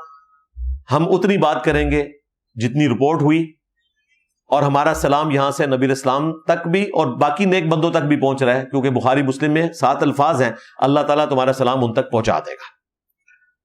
تو وہ الحمدللہ ہر نماز میں ہم جو سلام پڑھتے ہیں نبی علیہ السلام کا تصور کر کے پڑھتے ہیں، ان تک پہنچ رہا ہے انشاءاللہ۔ یہ ہماری نماز کا حصہ ہے۔ اور یہ وہ وہابی لوگ ہیں کہ جن کے بڑوں نے، اسماعیل دہلوی کے استاد نے یہ بکواس کی کہ اگر نماز میں نعوذ باللہ رسول اللہ کا خیال آ جائے تو اس سے بہتر ہے کہ اپنے گھر کے گدھے اور بیل کا خیال آ جائے۔ تو یہ سارا توحید کا جو یہاں پہ آپ کو جنازہ نکلتا ہوا نظر آ رہا ہے، تو اس میں پورا حصہ وہابیوں اور دیوبندیوں نے ڈالا ہے، توحید کے نام کے اوپر انہوں نے توہین رسالت کی ہے ان کے بزرگوں نے، وہ ہم مانتے ہیں، اس میں کوئی شک نہیں ہے۔ اسی لیے تو ہماری اس دعوت حق کو بریلوی پبلک نے قبول کیا کہ انہوں نے ہمارا اخلاص دیکھا کہ ہم نے مقدمہ مانا ہے، جس کا جو مقدمہ درست ہے وہ بالکل درست ہے۔ خدمات کسی شخص کی اپنی جگہ، جو اس نے بلنڈر کیے ہیں وہ اپنی جگہ موجود ہے۔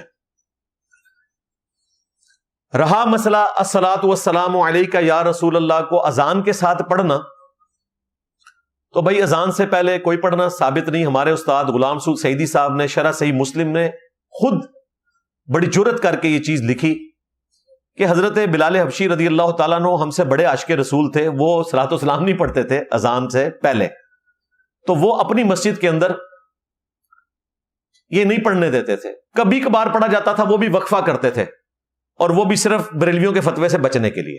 ادروائز میں نے ان کی مسجد میں نماز پڑھی ہے، اور ان کی مسجد وہ ہے جو مفتی منیب صاحب کا مدرسہ ہے، اس کے وہ شیخ الحدیث تھے، یعنی کہ مفتی منیب الرحمان صاحب کی مسجد کی بات کر رہا ہوں۔ 22 مارچ 2007 کو میں نے وہاں پر آخری دفعہ نماز پڑھی، بلکہ رات کو میں ادھر ہی رکا تھا، غلام رسول سعیدی صاحب سے ملاقات ہوئی، مفتی منیب صاحب سے بھی ملاقات ہوئی تھی، تو میں نے خود آبزرو کیا یہ چیز۔ باقی اذان کے بعد دروشی پڑھنا سپیکر میں نہیں، ویسے اس کی فضیلت ہے صحیح مسلم کے اندر، اور جو دعا رپورٹ ہوئی ہے وہ صحیح بخاری میں ہے۔ صحیح مسلم کے الفاظ ہیں کہ جو شخص مؤذن کی اذان کے جواب میں وہی کلمات رپیٹ کرے جو کچھ مؤذن کہہ رہا ہے، حی علی الصلاۃ حی علی الفلاح پہ آپ لا حول ولا قوت الا باللہ پڑھیں گے، اور باقی الفاظ وہی ہیں۔ اس کے بعد مجھ پر درود شریف پڑھے، جو ایک دفعہ درود شریف پڑھے گا اللہ تعالیٰ اس پر 10 مرتبہ رحمت نازل فرمائے گا۔ اللہم صلی علی محمد وعلی آل محمد۔ اور پھر اللہ کے حضور مقام وسیلہ کے لیے دعا کرے کہ اللہ تعالیٰ میرے نبی کو مقام وسیلہ، جو جنت میں ایک مقام ہے سب سے اعلیٰ، جو اس کائنات میں ایک شخص کو ملنا ہے، اور میں اللہ سے امید کرتا ہوں کہ وہ شخص میں ہوں۔ نبی علیہ السلام نے فرمایا جو مقام وسیلہ کی دعا کرے گا میری شفاعت اس کے حق میں حلال ہو جائے گی انشاءاللہ تعالی۔ یہاں بیٹھ کر آپ شفاعت رسول حاصل کر سکتے ہیں۔ اذان کا جواب درود شریف اور الوسیلہ والی دعا۔ مسلم شریف میں وہ دعا نہیں آئی، وہ بخاری میں آئی ہے، جو ہم ٹی وی پہ بھی سنتے رہتے ہیں، اللہم رب ہذہ الدعوۃ التامہ والصلاۃ القائمہ، یہ والی دعا۔ بہرحال اذان کے بعد درود شریف پڑھنا ثابت ہو گیا، اذان کے ساتھ جوڑ کے نہیں، ویسے، اور وہ بھی سپیکر میں نہیں، علیحدہ سے۔ اور یہاں حال یہ ہے کہ بجلی نہ ہو تو یہ صلاۃ والسلام نہیں پڑھتے، کیونکہ وہ وہابیوں کو سنانا ہوتا ہے۔ ہم اپنی مسجد میں بھی، مجھے یاد ہے کہ جب سپیکر نہیں ہوتا تھا، یعنی کہ بجلی گئی ہوتی تھی، تو ڈائریکٹ اذان ہوتی تھی، اس وقت نہیں تھا سمجھ آتا کہ یہ آپ صلاۃ والسلام کیوں نہیں پڑھتے، تو بعد میں پتا چلا صلاۃ والسلام تو وہابیوں کے لیے پڑھ رہے ہوتے ہیں وہ۔ تو پڑھنا ہی ہے، آپ ضرور پڑھیں، اذان کے بعد پڑھیں، سپیکر بند کر کے پڑھیں، اور اذان کے ساتھ جوڑ کر اس کو نہ پڑھیں۔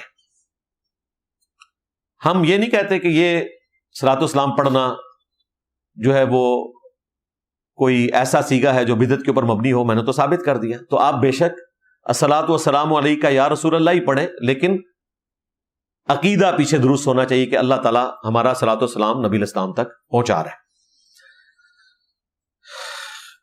علمی پوائنٹ نمبر 4، یہ تو میں نے آپ کو ان کا حال بتایا، جو لوگ الصلاۃ والسلام علیکہ یا رسول اللہ کو درست نہیں سمجھتے تھے۔ اب ذرا بریلویوں کا حال بھی سنیں۔ بریلوی جو علماء ہیں وہ درود ابراہیمی سے نفرت کرتے ہیں اور اسے وہابی درود کہتے ہیں، حالانکہ درود ابراہیمی کوئی وہابی درود نہیں ہے۔ سورۃ الاحزاب کی آیت نمبر 56 جب نازل ہوئی، ان اللہ وملائکتہ یصلون علی النبی یا ایھا الذین آمنوا صلوا علیہ وسلموا تسلیما اللہم صلی علی محمد وعلی آل محمد. اس کے جواب میں نبی علیہ السلام نے درود ابراہیمی تعلیم فرمایا. صحیح بخاری اور صحیح مسلم دونوں میں موجود ہے. صحابہ کرام نے عرض کیا کہ اے اللہ کے رسول، آپ نے ہمیں سلام تو سکھا دیا ہے جو بخاری مسلم میں آیا، السلام علیکہ ایھا النبی ورحمۃ اللہ وبرکاتہ. اب آپ ہمیں یہ بھی سکھائیں کہ ہم آپ پر اور آپ کے اہل البیت پر کس طرح درود بھیجیں. وہاں پر آل محمد کا ذکر نہیں ہے، اہل البیت کا ذکر ہے. یہ میں اس لیے کہہ رہا ہوں کہ آل محمد میں تو کسی درجے میں ہم بھی شامل ہیں، لیکن اہل البیت میں ہم شامل نہیں ہیں. آل محمد کا ایک ترجمہ ہو سکتا ہے محمد والے، وہ ہم سب ہیں. لیکن اہل البیت کا جب ذکر ہوگا تو وہ نبی علیہ السلام کے دودھ کے خون کے رشتے کے لوگ اور آپ کی بیویاں اس میں شامل ہیں. تو اس میں الفاظ ہے ہم آپ اور آپ کے اہل البیت پر درود کس طرح پڑھیں. تو پھر نبی علیہ السلام نے کہا کہ تم کہو اللہم صلی علی محمد وعلی آل محمد کما صلیت علی ابراہیم وعلی آل ابراہیم انک حمید مجید آنورڈ، یہ سارا درود. اور مسلم شریف میں پتا کیا الفاظ ہے؟ نبی علیہ السلام خاموش ہو گئے اور تھوڑی دیر بعد سائل کو بلایا کہ جس نے پوچھا تھا، اور پھر کہا کہ درود اس طرح پڑھو. تو یہ اس بات کا ثبوت ہے کہ نبی علیہ السلام کو اللہ تعالیٰ نے وحی کے ذریعے یہ درود شریف تعلیم فرمایا. آپ کی خاموشی اس بات کے اوپر ثبوت ہے. تو درود ابراہیمی سے چڑھنا اور اسے وہابی درود کہنا یہ بے شرمی ہے. اور اس پر ترا یہ کہ مفتی احمد یار خان نعیمی صاحب نے جو تفسیر نعیمی لکھی، آدھی لکھی تھی تو وہ اپنے بزرگوں کے پاس پہنچ گئے، یعنی کہ فوت ہو گئے. بقیہ کی جو آدھی تھی وہ ان کے بیٹے اقتدار نعیمی نے کمپلیٹ کی. یہ نہ سمجھیے گا کہ بقیہ جو ہے وہ کسی وہابی نے لکھ دی ہے.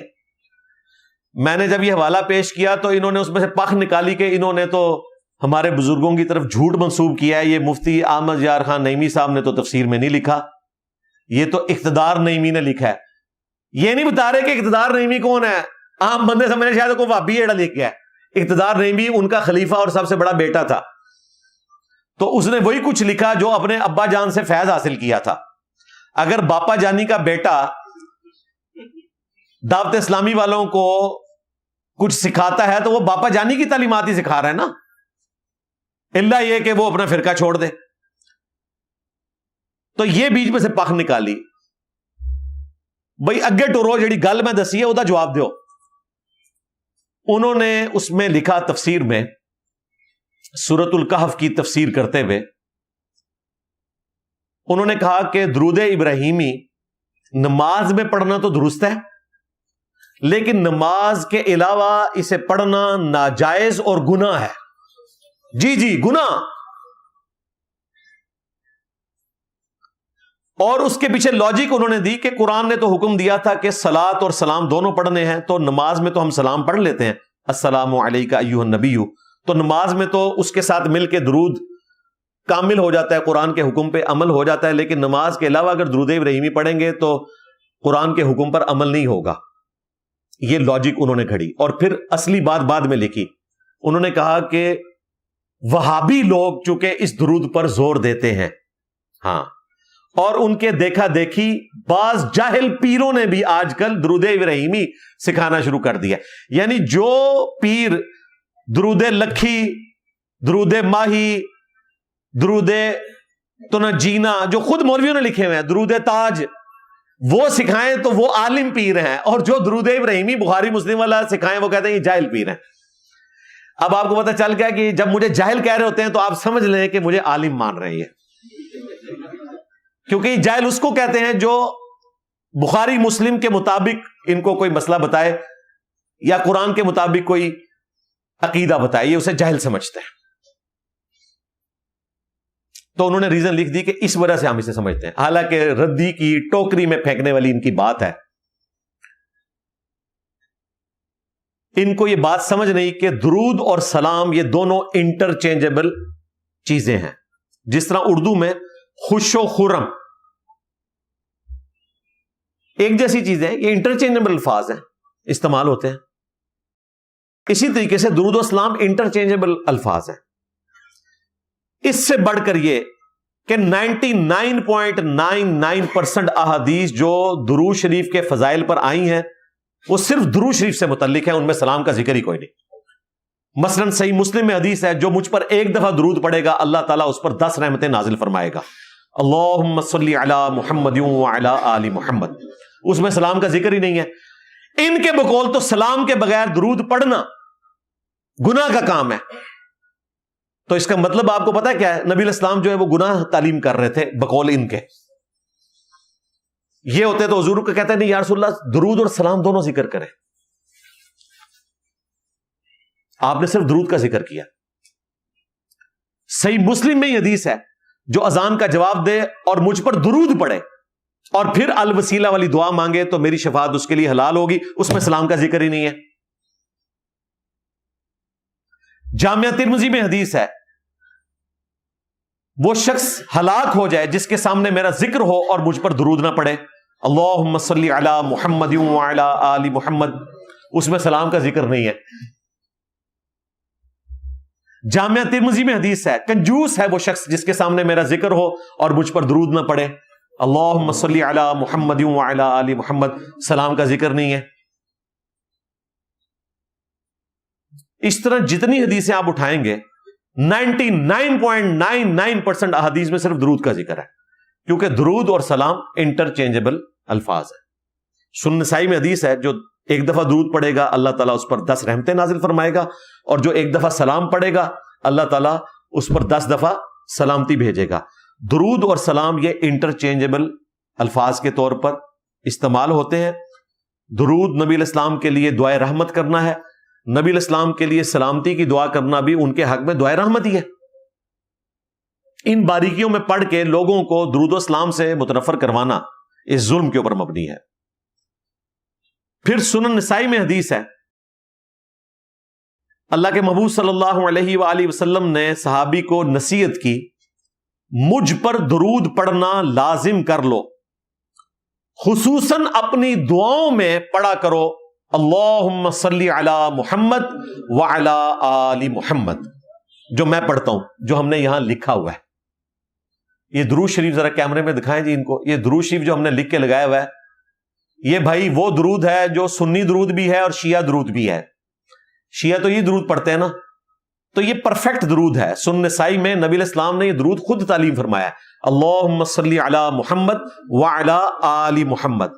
وعلی آل محمد بھی پڑھ سکتے ہیں، وآل محمد بھی پڑھ سکتے ہیں، وآلہ یا وآلہ یہ بھی پڑھ سکتے ہیں، پرفیکٹ ہو جائے گا. تو اس میں تو سلام نہیں ہے، اور نبی علیہ السلام نے کہا کہ دعا میں یہ پڑھا کرو.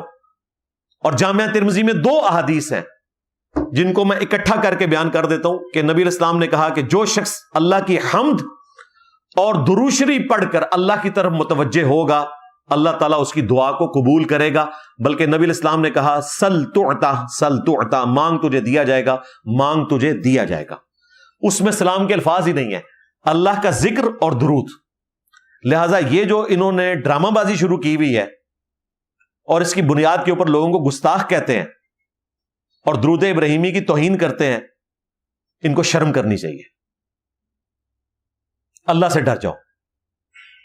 اس درود کی توہین کر رہے ہو، اسے ناقص کہہ رہے ہو، اس کو پڑھنے کو گناہ کہہ رہے ہو کہ جو نبی علیہ السلام نے تعلیم فرمایا. اللہ کے محبوب صلی اللہ علیہ وآلہ وسلم کو پتا تھا کہ یہ کامل درود ہے، اس میں سلام بھی شامل ہے. اللہ تعالیٰ کا جو حکم درود ہے وہ اس میں فلفل ہو رہا ہے.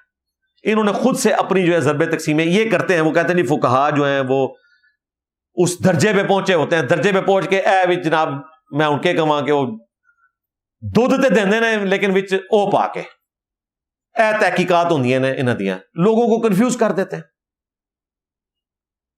اسی کی بنیاد کے اوپر اب انہوں نے اسپیشلی اردو میں سلام شروع کیا ہوا ہے جمعے کی نماز کے بعد. مصطفیٰ جان رحمت پہ لاکھوں سلام. جو نہیں پڑھتا کہتے ہیں یہ درود شریف کے منکر ہیں. جی اعلیٰ حضرت سے پہلے جو نہیں پڑھتے تھے وہ بھی منکر تھے، اور اعلیٰ حضرت نے تو یہ سکھایا ہی نہیں تھا. اعلیٰ حضرت نے تو کہا تھا میری میت کے ساتھ پڑھنا ہے کعبے کے بدر الدجا تجھ پہ کروڑوں درود. مصطفیٰ جان رحمت پہ لاکھوں سلام دے، انہوں نے کیا ہی نہیں سی. ویسے کلام بہت اچھا ہے، نعت کے طور پر آپ پڑھیں، لیکن اس کو ایک روٹین بنا کے، ایک اجتماعی شکل دے کے، دین کا حصہ بنا کے، جمعے کا حصہ بنا کے، اور جو نہیں پڑھتا اسے گستاخ رسول کہنا. اور پھر جب ہمارے جیسے لوگ ان پہ نقد کرتے ہیں تو کہتے ہیں جی ہم نے کوئی اس کو واجب تو نہیں قرار دیا ہوا. تو واجب تو قرار دیا ہوا ہے، آپ نے لوگوں کو مصیبت میں ڈالا ہوا ہے بھائی. فتویٰ بازی کرتے ہیں لوگوں کے اوپر آپ. تو یہ مسئلہ بھی اللہ کے فضل سے میں نے کلیئر کر دیا. اب آخری علمی پوائنٹ کی طرف آ جائیں، وہ لبیک یا رسول اللہ. دیکھیں، لبیک یا رسول اللہ کو مکس کرنا اس اعتبار سے کہ ہم حج کے موقع پر اللہم لبیک پڑھتے ہیں، تو اس کی وجہ سے یہ ایک جیسے الفاظ ہیں تو یہ شرک ہو جاتا ہے، تو یہ بالکل زیادتی پہ مبنی ہے. اس کی وجہ یہ ہے کہ یہ سب کچھ نبی علیہ السلام کے ساتھ ہو چکا ہے اور آپ نے اسے انڈورس کر کے دین کا حصہ بنا دیا. صحیح بخاری اور صحیح مسلم دونوں میں کئی ایک احادیث ہیں. میں ایک مشہور ترین حدیث پیش کروں گا سیدنا معاذ ابن جبل رضی اللہ تعالیٰ عنہ علیہ السلام کے حوالے سے. وہ کہتے ہیں کہ اللہ کے محبوب صلی اللہ علیہ وآلہ وسلم نے مجھے اپنی سواری کے پیچھے سوار کیا ہوا تھا. خوش نصیبی دیکھیں. اور پھر آپ نے چلتے ہوئے مجھے کہا یا معاذ، اے معاذ. تو میں نے کہا لبیک یا رسول اللہ، اے اللہ کے رسول میں حاضر ہوں. اور پھر ساتھ بولا کہ میں پوری تابعداری کے ساتھ آپ کے لیے حاضر ہوں. تو نبی علیہ السلام خاموش ہو گئے. پھر سواری تھوڑا آگے گئی تو پھر آپ نے کہا یا معاذ. تو نبی علیہ السلام کہ اس پکارنے پر انہوں نے کہا لبیک یا رسول اللہ، اے اللہ کے رسول میں حاضر ہوں. پھر سواری تھوڑا آگے گئی تو تیسری دفعہ یہی ہوا. یعنی یہ نبی علیہ السلام نے بیسیکلی ایک امپورٹنس بتانی تھی اس حدیث کی جو آپ بیان کرنے والے تھے. 3 دفعہ لبیک یا رسول اللہ ہوا تو پھر آپ نے کہا کہ اے معاذ، جانتے ہو جو شخص اس بات کی گواہی دے دے کہ اللہ کے سوا کوئی معبود نہیں اور محمد صلی اللہ علیہ وآلہ وسلم اس کے رسول ہیں، تو اللہ تعالیٰ نے ایسے شخص کے اوپر دوزخ کی آگ حرام کر دی ہے. اب اتنی بڑی فضیلت تھی تو حضرت معاذ ابن جبل نے کہا کہ میں لوگوں کو یہ خوشخبری نہ سنا دوں. آپ علیہ السلام نے فرمایا ایسا نہ ہو کہ لوگ اس کے اوپر تکیہ کر لیں اور عمل کرنا چھوڑ دیں. اب آپ سوچ رہے ہوں گے کہ جب نبی علیہ السلام نے منع کیا تو یہ حدیث باہر کیوں آ گئی؟ پھر یہ وہابی دیوبندی تو کہتے ہیں آپ نے ماموں سے متعلق حدیثیں بیان نہیں کرنی کیونکہ ساری حدیثیں پبلک میں بیان کرنے والی نہیں ہوتی ہیں. وہ حدیث جو نبی علیہ السلام نے بیان کرنے سے خود منع کر دی تھی وہ کیوں بیان کر دی؟ اور وہ حدیثیں جو نبی علیہ السلام نے اپنی پروفیسی کے طور پر اپنی نبوت کی دلیل پہ پیش کی تاکہ ہم کافروں کو وہ حدیثیں بتا سکیں بعد میں اور نبی علیہ السلام کی نبوت منوا سکیں، یعنی کہ 2812. ہاں جی، یہ وہی عمار، افسوس اے عمار، تقتلوک فئۃ الباغیہ، تجھے ایک باغی جماعت قتل کرے گی، تو انہیں اللہ اور جنت کی طرف بلائے گا، وہ جماعت جہنم کی طرف بلائے گی. یہ وہ حدیث ہے جو نبی علیہ السلام نے بیان کرنے کے لیے کہا ہے تاکہ لوگوں کو پتا چلے ہمارے نبی وہ ہیں جو اپنی وفات کے آلموسٹ 30 سال کے بعد جو واقعہ ہونے والا تھا پہلے ہی بتا دیا. یہ حدیثیں یہ بیان نہیں کرنے دیتے. اور جو نبی علیہ السلام نے منع فرمائی تھی حدیث وہ حضرت معاذ ابن جبل نے بیان کر دی.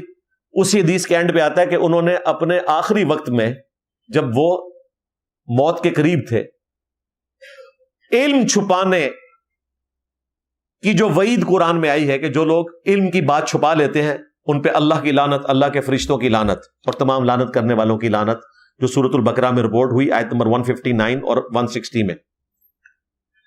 اس سے بچنے کے لیے انہوں نے پبلکلی یہ حدیث بیان کر دی کہ نبی علیہ السلام کی امانت تھی میرے پاس تو میں اب اس کو موت کے وقت میں بیان کر دوں.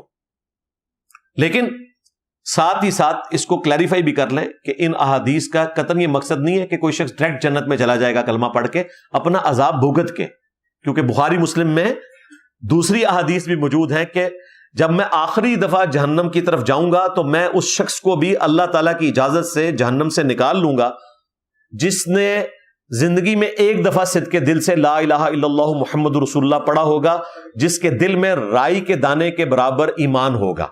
تو مراد یہ ان دونوں حدیثوں کو جوڑیں تو آپ کو پتا چلے گا عذاب بھگتنے کے بعد. ہاں اے نہ سمجھیو کہ ڈائریکٹ ہی اتنا سوکھا کام نہیں ہے. صحیح بخاری میں حدیث ہے میری پوری امت جنت میں جائے گی سوائے اس کے جس نے جنت میں جانے سے انکار کر دیا. پوچھا گیا من ابا یا رسول اللہ, یا رسول اللہ کس نے انکار کیا؟ آپ نے فرمایا جس نے میری اطاعت کی وہ جنت میں جائے گا, جس نے میری نافرمانی کی اس نے جنت میں جانے سے انکار کر دیا. تو یہ ایک دفعہ کلمہ پڑھا تو جنت ٹوٹ جاؤں گے, ایڈا سوکھا نہیں. حالت یہ ہے کہ ہم تو موم بتی کے فلیم پہ 1 منٹ کے لیے ہاتھ نہیں رکھ سکتے. دنیا کی آگ, اور بخاری مسلم میں آئے کہ وہ جو آخرت کی آگ ہے نا وہ اس دنیا کی آگ سے 70 گنا تیز ہے. اس کو کون برداشت کر سکتا ہے ہزاروں لاکھوں سال کے لیے, اور پھر اینڈ پہ جنت میں جا رہا ہو. ہم تو اللہ تعالیٰ سے دعا کرتے ہیں, اس کے بارے میں گمان رکھتے ہیں کہ اللہ تعالیٰ ہمیں بغیر حساب و کتاب کے ہی جنت الفردوس میں اپنے محبوب صلی اللہ علیہ وآلہ وسلم کا پڑوس عطا فرمائے, آمین. تو لبیک یا رسول اللہ والا مسئلہ بھی اس حوالے سے حل ہو گیا. اب آ جائیں ہمارے جو بریلوی فرقے کے لوگ اسی کانٹیکسٹ میں یا رسول اللہ کے حق میں وہ دلائل دیتے ہیں جو کمزور ہیں. میں نے مضبوط دلائل بیان کر دیے آج پوری گفتگو میں, اور وہ ایسی خطرناک گفتگو کر رہے ہوتے ہیں کہ جو خود ان کی ڈاکٹرن میں گستاخانہ ہے. مثلا الادب المفرد سے یہ امام بخاری کی کتاب سے پیش کرتے ہیں کہ عبداللہ ابن عمر کا پاؤں ایک دفعہ سو گیا تو ان کے پاس بیٹھے ہوئے ایک شخص نے کہا کہ آپ کو دنیا میں جو سب سے بڑھ کر محبوب ہے نا آپ اس کو یاد کریں تو آپ کا پاؤں درست ہو جائے گا. تو انہوں نے کہا یا محمد صلی اللہ علیہ وآلہ وسلم, تو ان کا پاؤں درست ہو گیا. اور یہ ہمارے بریلوی علماء پیش کر رہے ہوتے ہیں دیکھیں جی یا رسول اللہ ثابت ہوا. جی یا رسول اللہ تو ثابت نہیں ہوا, یا محمد ثابت ہوا, اور یا محمد کہنا تو گستاخی ہے. جی سورۃ الحجرات میں آیا یا ایھا الذین آمنوا لا ترفعوا اصواتکم فوق صوت النبی, اے اہل ایمان رسول اللہ کی آواز سے اپنی آواز کو بلند نہ کرنا, اور ان کے حضور اس طرح گفتگو نہ کرنا جس طرح آپس میں ایک دوسرے کے ساتھ کرتے ہو, ورنہ تمہارے اعمال برباد کر دیے جائیں گے اور تمہیں خبر بھی نہیں ہوگی. اور صحیح بخاری میں آیا کہ یہ آیات مبارکہ سیدنا ابو بکر عمر کے بارے میں نازل ہوئی جب انہوں نے انجانے میں رسول اللہ کے حضور اپنی آوازوں کو بلند کر دیا, آپس میں گفتگو کرتے ہوئے. نبی علیہ السلام سے بدتمیزی نہیں کی. ایک قبیلہ مسلمان ہوا, نبی علیہ السلام نے ایک فوکل پرسن مقرر کیا. حضرت ابو بکر نے کہا یہ بندہ زیادہ بہتر ہے, حضرت عمر نے کہا نہیں یہ زیادہ بہتر ہے. آپس میں لڑ پڑے, اور حضرت ابو بکر صدیق رضی اللہ تعالیٰ عنہ نے کہا کہ عمر تم ہر معاملے میں میری مخالفت کرتے ہو. اس پہ تلخ کلامی ہوئی تو یہ آیات نازل ہوئی. اور راوی حدیث ابن ابی ملیکہ تابعی کہتا ہے قریب ہے کہ اس مخلوق کے سب سے بہترین 2 بندے ابو بکر اور عمر برباد ہو جاتے جب انہوں نے انجانے میں رسول اللہ کے حضور اپنی آوازوں کو بلند کر دیا تھا. پھر انہوں نے آگے حدیث بیان کی. پھر اس کے اینڈ پہ آتا ہے کہ جب یہ آیات نازل ہوئیں تو حضرت عمر اتنا آہستہ بولتے تھے کہ نبی علیہ السلام کو سنائی نہیں دیتا تھا. آپ کہتے تھے عمر اونچا بولو, اتنا ڈر گئے. پھر اگلی آیات نازل ہوئی ان الذین یغضون اصواتهم عند رسول اللہ, بے شک جو لوگ رسول اللہ کے حضور اپنی آوازوں کو پس رکھتے ہیں یہی وہ لوگ ہیں جن کے دلوں کو اللہ تعالیٰ نے تقوی کے لیے جانچ لیا ہے. ان کے لیے مغفرت اور اجر کبیر ہے, اجر عظیم ہے, وہ ساتھ ہی فضیلت بھی مل گئی. اور یہ آیات آج بھی روزہ شریف کے اوپر لکھی ہوئی ہیں. بلکہ مفتی اعظم سعودیہ نے جو کتاب پرنٹ کی ہے حج اور عمرے کی, اس میں لکھا ہے کہ نبی علیہ السلام اپنی وفات کے بعد بھی ویسے ہی قابل احترام ہے جس طرح اپنی زندگی میں, لہذا قبر رسول کے پاس آج بھی کوئی آواز بلند نہیں کر سکتا. یہ وہ لوگ ہیں جن کے بارے میں یہ لوگ کہتے ہیں کہ یہ وہابی گستاخ ہوتے ہیں. وہ کہہ رہے ہیں قبر رسول کے سامنے بھی آواز بلند نہیں کرنی, اور یہ قبر رسول کے سامنے کھڑے ہو کے نا مصطفیٰ جان رحمت پہ لاکھوں سلام پڑھ رہے ہوتے ہیں اونچی آواز میں. ان کو گستاخ کہتے ہیں. جہاں اونچی آواز کرنا ہی منع ہے وہ چپ کراتے ہیں, یہ ان کو کہتے ہیں رجدی ہیں. بھائی وہ تو اللہ کا حکم پورا کر رہے ہیں. تو اب مجھے بتائیں جو رسول اللہ کی آواز سے آواز کو بلند کرے آپ سے بدتمیزی نہیں, ویسے ان کے حضور آپس میں بات کرتے ہوئے, اور وہ ہوں ابو بکر اور عمر, اور اللہ کہے کہ تمہارے اعمال بھی برباد ہو جائیں گے اگر اب سے ایسا کیا, تو بابے دشاہی کوئی نہیں. ہاں, ابو بکر اور عمر جیسا ہے ہی کوئی نہیں. تیرے جنید و باعزید تے شاہی کوئی نہیں. تو اسی ڈاکٹر اقبال دے شعر پڑھتے رہو, فقر جنید و باعزید, اسی یہ پڑھاں گے, میرے نبی سا ہے ہی کوئی نہیں, تیرے بابے تے شاہی کوئی نہیں. تم لوگ تو اتنے بڑے گستاخ ہو, تم نے رسول اللہ کی تعلیمات کے مقابلے پہ بزرگوں کو پیش کیا ہے. انہوں نے تو نبی علیہ السلام سے کوئی ٹکر نہیں لی ہوئی تھی, صرف آپس میں گفتگو ہوئی. تم نے تو رسول اللہ کے مقابلے پہ بابے لانچ کر دیے. میں نہیں کوئی بابا چھڑنا تھوڑا, اور بالکل کنو کٹ لو, کیونکہ میں جنرلی یہ سمجھتا ہوں کہ انہوں نے غداری کی ہے رسول اللہ کے ساتھ صلی اللہ علیہ وآلہ وسلم, اور ان کی غداری کی سزا میری شکل میں ان کے اوپر اسی طریقے سے لانچ ہونی چاہیے تھی. میرا نبی سا ہے ہی کوئی نہیں, تیرے بابے تے شاہی کوئی نہیں. یہ ان کی سزا ہے. کہنے نعرہ کتوں آیا بھائی, کم پایا نا تسی ایڈا وڈا. وائرس دی ویکسین تے آنی سی نا, مدنی ویکسین, یہ مدنی ویکسین ہے آپ کے وائرس کے اگینسٹ. تو تم لوگوں نے اپنے بابوں کو لانچ کیا ہوا ہے, ان کی تعلیمات کو. ہم پڑھتے ہیں ایاک نعبد و ایاک نستعین, تم پڑھتے ہو یا معین الدین چشتی پار لگا دے کشتی. ہم پڑھتے ہیں ایاک نعبد و ایاک نستعین, تم پڑھتے ہو یا باول حق بیڑا تک میں ڈوب دیتے تھوڑے بیڑے ہوں نیچے ترنے.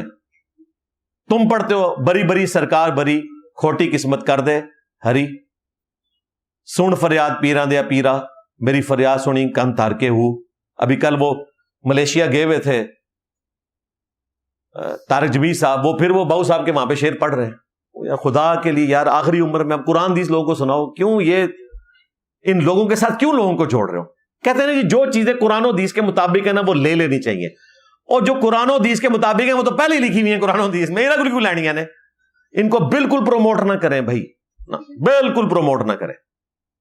ہاں, ان کے ماننے والوں کے لیے کبھی کوئی چیز کوٹ کرنی پڑ جائے وہ الگ بات, ادروائز یہ اس قابل نہیں ہے کہ آپ ان کو کوٹ کر کے پروموٹ کریں, کیونکہ لوگ دھوکہ کھا جائیں گے. گرو نانک کو آپ پروموٹ کر سکتے ہیں کیونکہ اس سے لوگ دھوکہ نہیں کھائیں گے کہ چلو سکھ تھا, لیکن مسلمانوں کے جو گرو ہیں نا ان کو آپ نے کوٹ نہیں کرنا, وہ ان کی باقی تعلیمات بھی لے لیں گے جو غلط ہے. کافروں کی چیزیں آپ بالکل کوٹ کریں کیونکہ ادھر یہ خطرہ نہیں ہے کہ ان کی غلط چیزیں لے لیں گے.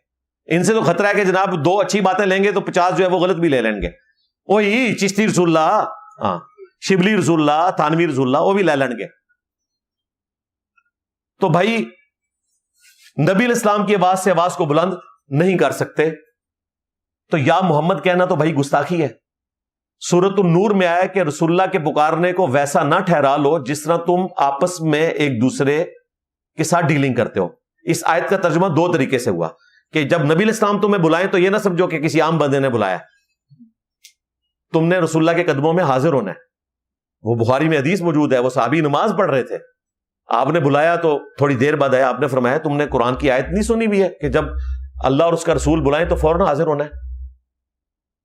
اس کی وجہ سے اجماع امت ہے کہ نبی علیہ السلام اگر کسی کو بلائیں تو فرض نماز بھی توڑ کے آپ نے حاضر ہونا ہے, اور نماز وہیں سے آ کے دوبارہ سٹارٹ کرنی ہے. وہ ٹوٹی نہیں ہے, وہ اللہ کے ایک حکم سے دوسرے حکم کی طرف آپ جا رہے ہیں.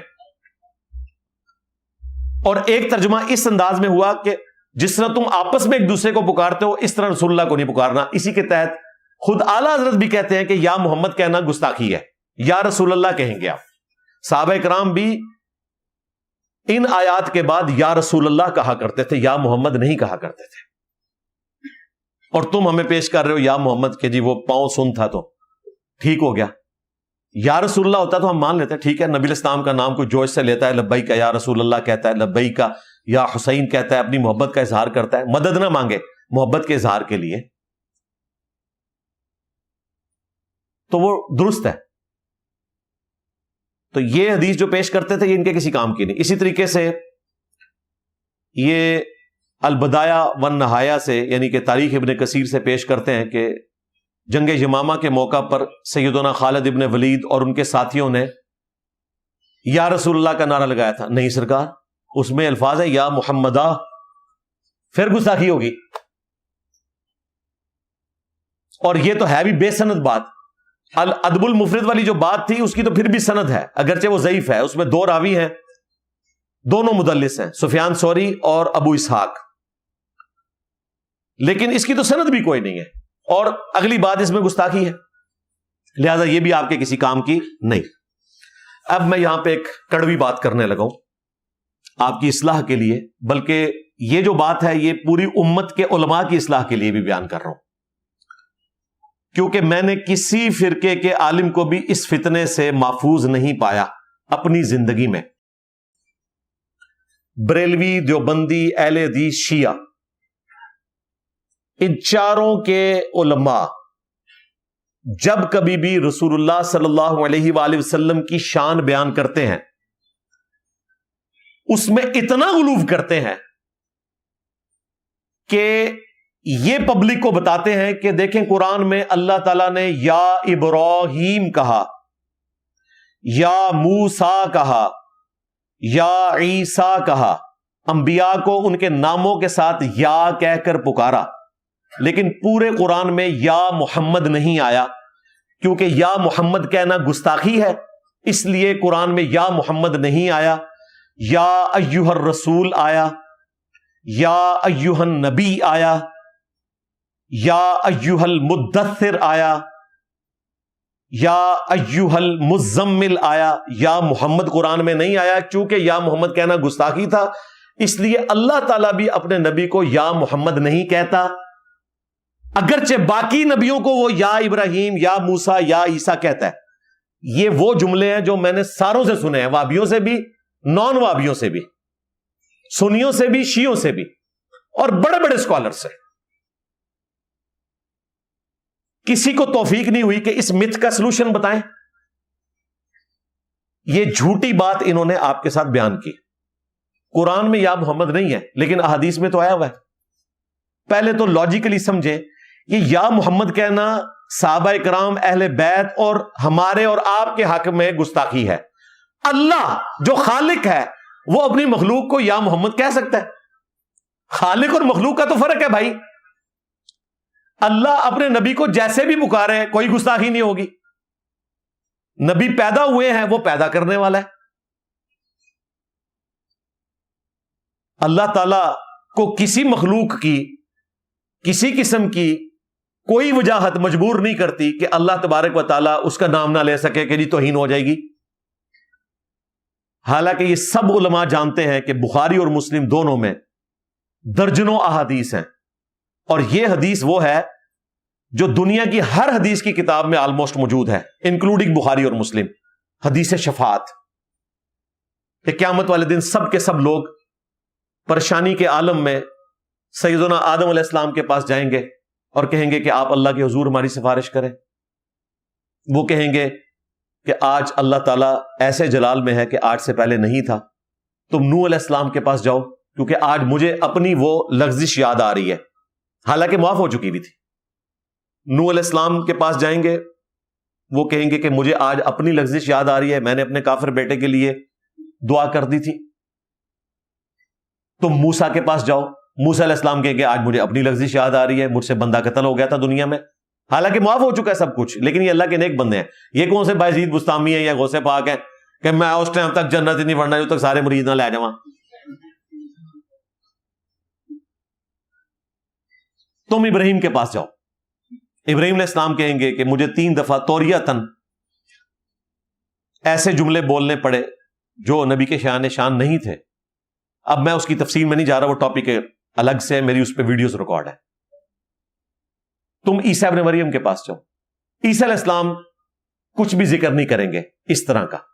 ترمذی میں ایک روایت ہے کہ وہ ذکر کریں گے کہ مجھے لوگوں نے خدا ٹھہرا لیا تھا، مجھے آج خود ڈر ہے، حالانکہ یہ ان کا قصور نہیں تھا، بل ان کا ڈر درست ہے. وہ تو سورۃ المائدہ کا آخری رکوع ہے کہ اللہ تعالیٰ عیسیٰ ابن مریم سے پوچھیں گے. بہرحال عیسیٰ ابن مریم کہیں گے کہ تم محمد رسول اللہ کے پاس چلے جاؤ. وہ ہستی ہیں کہ جن کی اگلی اور پچھلی ساری خطائیں یعنی کہ خلاف اولا چیزیں جو گناہ نہیں ہوتی، لغزشیں، اللہ نے معاف کر دی ہیں. تو لوگ رسول اللہ کے پاس حاضر ہوں گے صلی اللہ علیہ وآلہ وسلم. آپ علیہ السلام کہتے ہیں میں اللہ کے حضور سجدہ کروں گا، اللہ تعالیٰ مجھے کلمات حمد سکھائے گا، اس کے ذریعے میں اللہ کی حمد بیان کروں گا. پھر اللہ تعالیٰ مجھے حکم دے گا یا محمد صلی اللہ علیہ وآلہ وسلم، اپنا سر اٹھائیں، آپ سفارش کریں، آپ کی سفارش قبول کی جائے گی، آپ سوال کریں، آپ کا سوال پورا کیا جائے گا. اس میں کیا الفاظ ہیں؟ یا محمد. تو جو یہ ڈرامہ بازی لگائے ہوئے تھے مولوی آپ کے ساتھ، بریلوی، دیوبندی، اہل حدیث، شیعہ، سارے اس غلطی میں، اس حمام میں یہ سارے ننگے ہیں کہ جی اللہ سے کوئی یا محمد ثابت نہیں. اور یہ میں نے کوئی کونے خدرے سے حدیث دریافت نہیں کی، یہ دنیا کی سب سے مشہور حدیث ہے، حدیث شفاعت، یا محمد سر اٹھائیے. اور پھر جتنی دفعہ وہ سجدے میں جائیں گے ہر دفعہ یا محمد کے الفاظ ہیں. تو اللہ اپنے بندے کو یا محمد کہہ سکتا ہے. یہ ہمارے لیے تھی گستاخی کہ ہم نبی علیہ السلام کو نام سے پکارے، ہم یا رسول اللہ کہیں گے. پھر وہ مشہور حدیث جو جامعہ ترمذی میں، مسند احمد میں موجود ہے اور مشکات میں بھی آئی ہے، 748 نمبر حدیث، جو نبی علیہ السلام نے خواب میں اللہ تعالیٰ کی زیارت کی تھی، جس کے اینڈ پہ وہ دعا ہے جو نبی علیہ السلام نے کہا کہ یہ دعا سارے امتی سیکھیں، تمہارے نبی کا یہ خواب سچ ہے، امت تک پہنچاؤ. اللہم انی اسألک فعل الخیرات وترک المنکرات وحب المساکین، جو میں نے کافی دفعہ دعا بیان کی کہ یہ یاد کریں. اس میں بھی الفاظ ہیں یا محمد.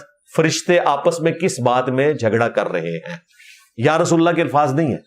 اللہ یا محمد کہہ سکتا ہے، ہم نہیں کہہ سکتے. یہ جو اللہ کے اوپر انہوں نے پابندی لگائی ہوئی تھی نا، اور اس ادب کو اس لیول تک پہنچا دیا تھا کہ اس کا اینڈ رزلٹ یہ نکلنا تھا کہ رسول اللہ کو انہوں نے منی گاڈ بنا دیا ہوا ہے، اور بابوں کو انہوں نے منی رسول بنا دیا ہوا ہے. بھئی رسول اللہ اللہ کی مخلوق ہیں، اللہ کے لیے کوئی وہ احترام والا رشتہ نہیں ہے کہ اللہ جو ہے وہ یا محمد نہیں کہہ سکتا، اس کا بندہ ہے. یہ ہمارے لیے پابندی تھی کہ ہم یا محمد نہیں کہہ سکتے.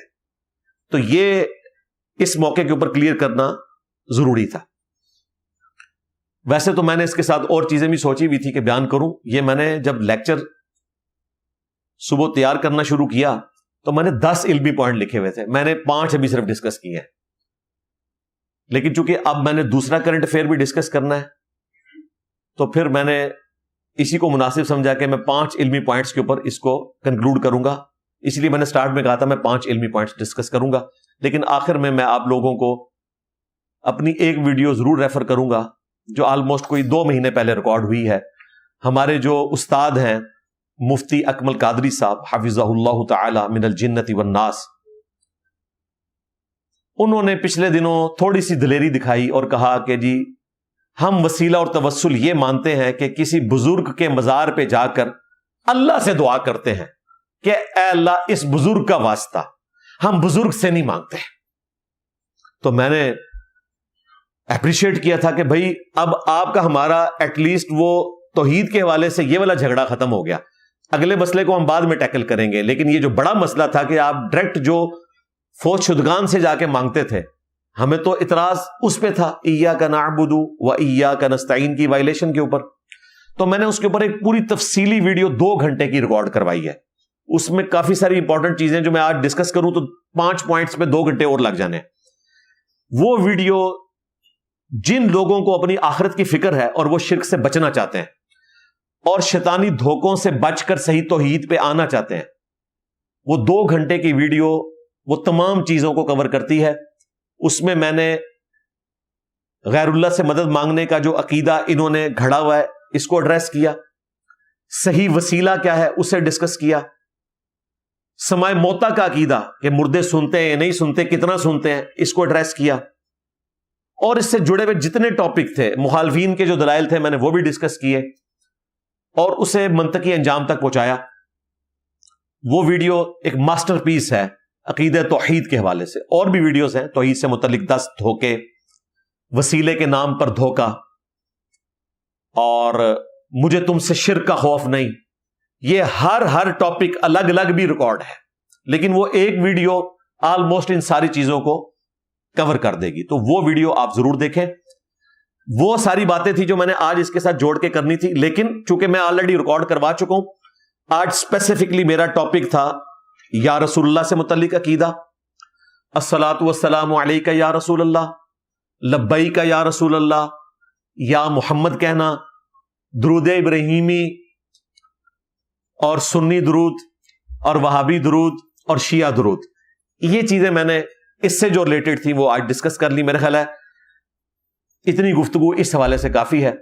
صلو علی محمد و آل محمد، اللہم صلی علی محمد وعلی آل محمد و اصحاب محمد و ازواج محمد و امت محمد اجمعین الی یوم الدین آمین.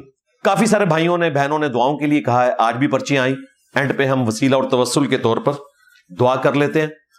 اللہم انی اسألک بانک انت اللہ لا الہ الا انت الاحد الصمد الذی لم یلد ولم یولد ولم یکن لہ کفوا احد وإلہکم الہ واحد لا الہ الا هو الرحمن الرحیم.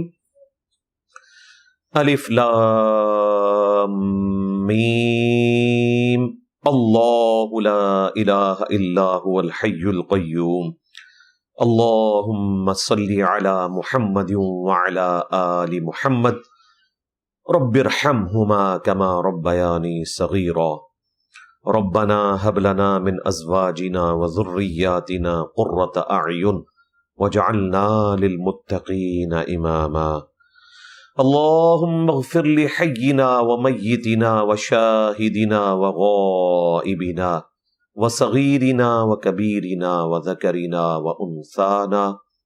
اللہم من احییتہ منا فاحیہ علی الاسلام ومن توفیتہ منا فتوفہ علی الایمان. اے اللہ، جن جن بھلائیوں کا سوال تیرے محبوب صلی اللہ علیہ وآلہ وسلم نے تجھ سے کیا، ہمارے حق میں، ہمارے ماں باپ کے حق میں، ہمارے بیوی بچوں کے حق میں، پوری امت کے حق میں قبول و منظور فرما. جن جن چیزوں کے شر سے تیرے محبوب علیہ السلام نے تیری پناہ طلب کی، تمام مسلمانوں کو ان چیزوں کے شر سے اپنی پناہ عطا فرما. خصوص بالخصوص فلسطین کے مسلمان، کشمیر کے مسلمان، انڈیا کے، یمن کے، عراق میں، افغانستان میں، ایران میں، پاکستان میں، شام میں، جہاں کہیں مصیبت میں گھرے ہوئے، اے اللہ غیب سے ان کی عزت آبرو جان و مال کی حفاظت فرما. ہمارے ملک پاکستان کی خیر فرما، پورے عالم اسلام کی خیر فرما، اندرونی اور بیرونی خطرات سے محفوظ فرما.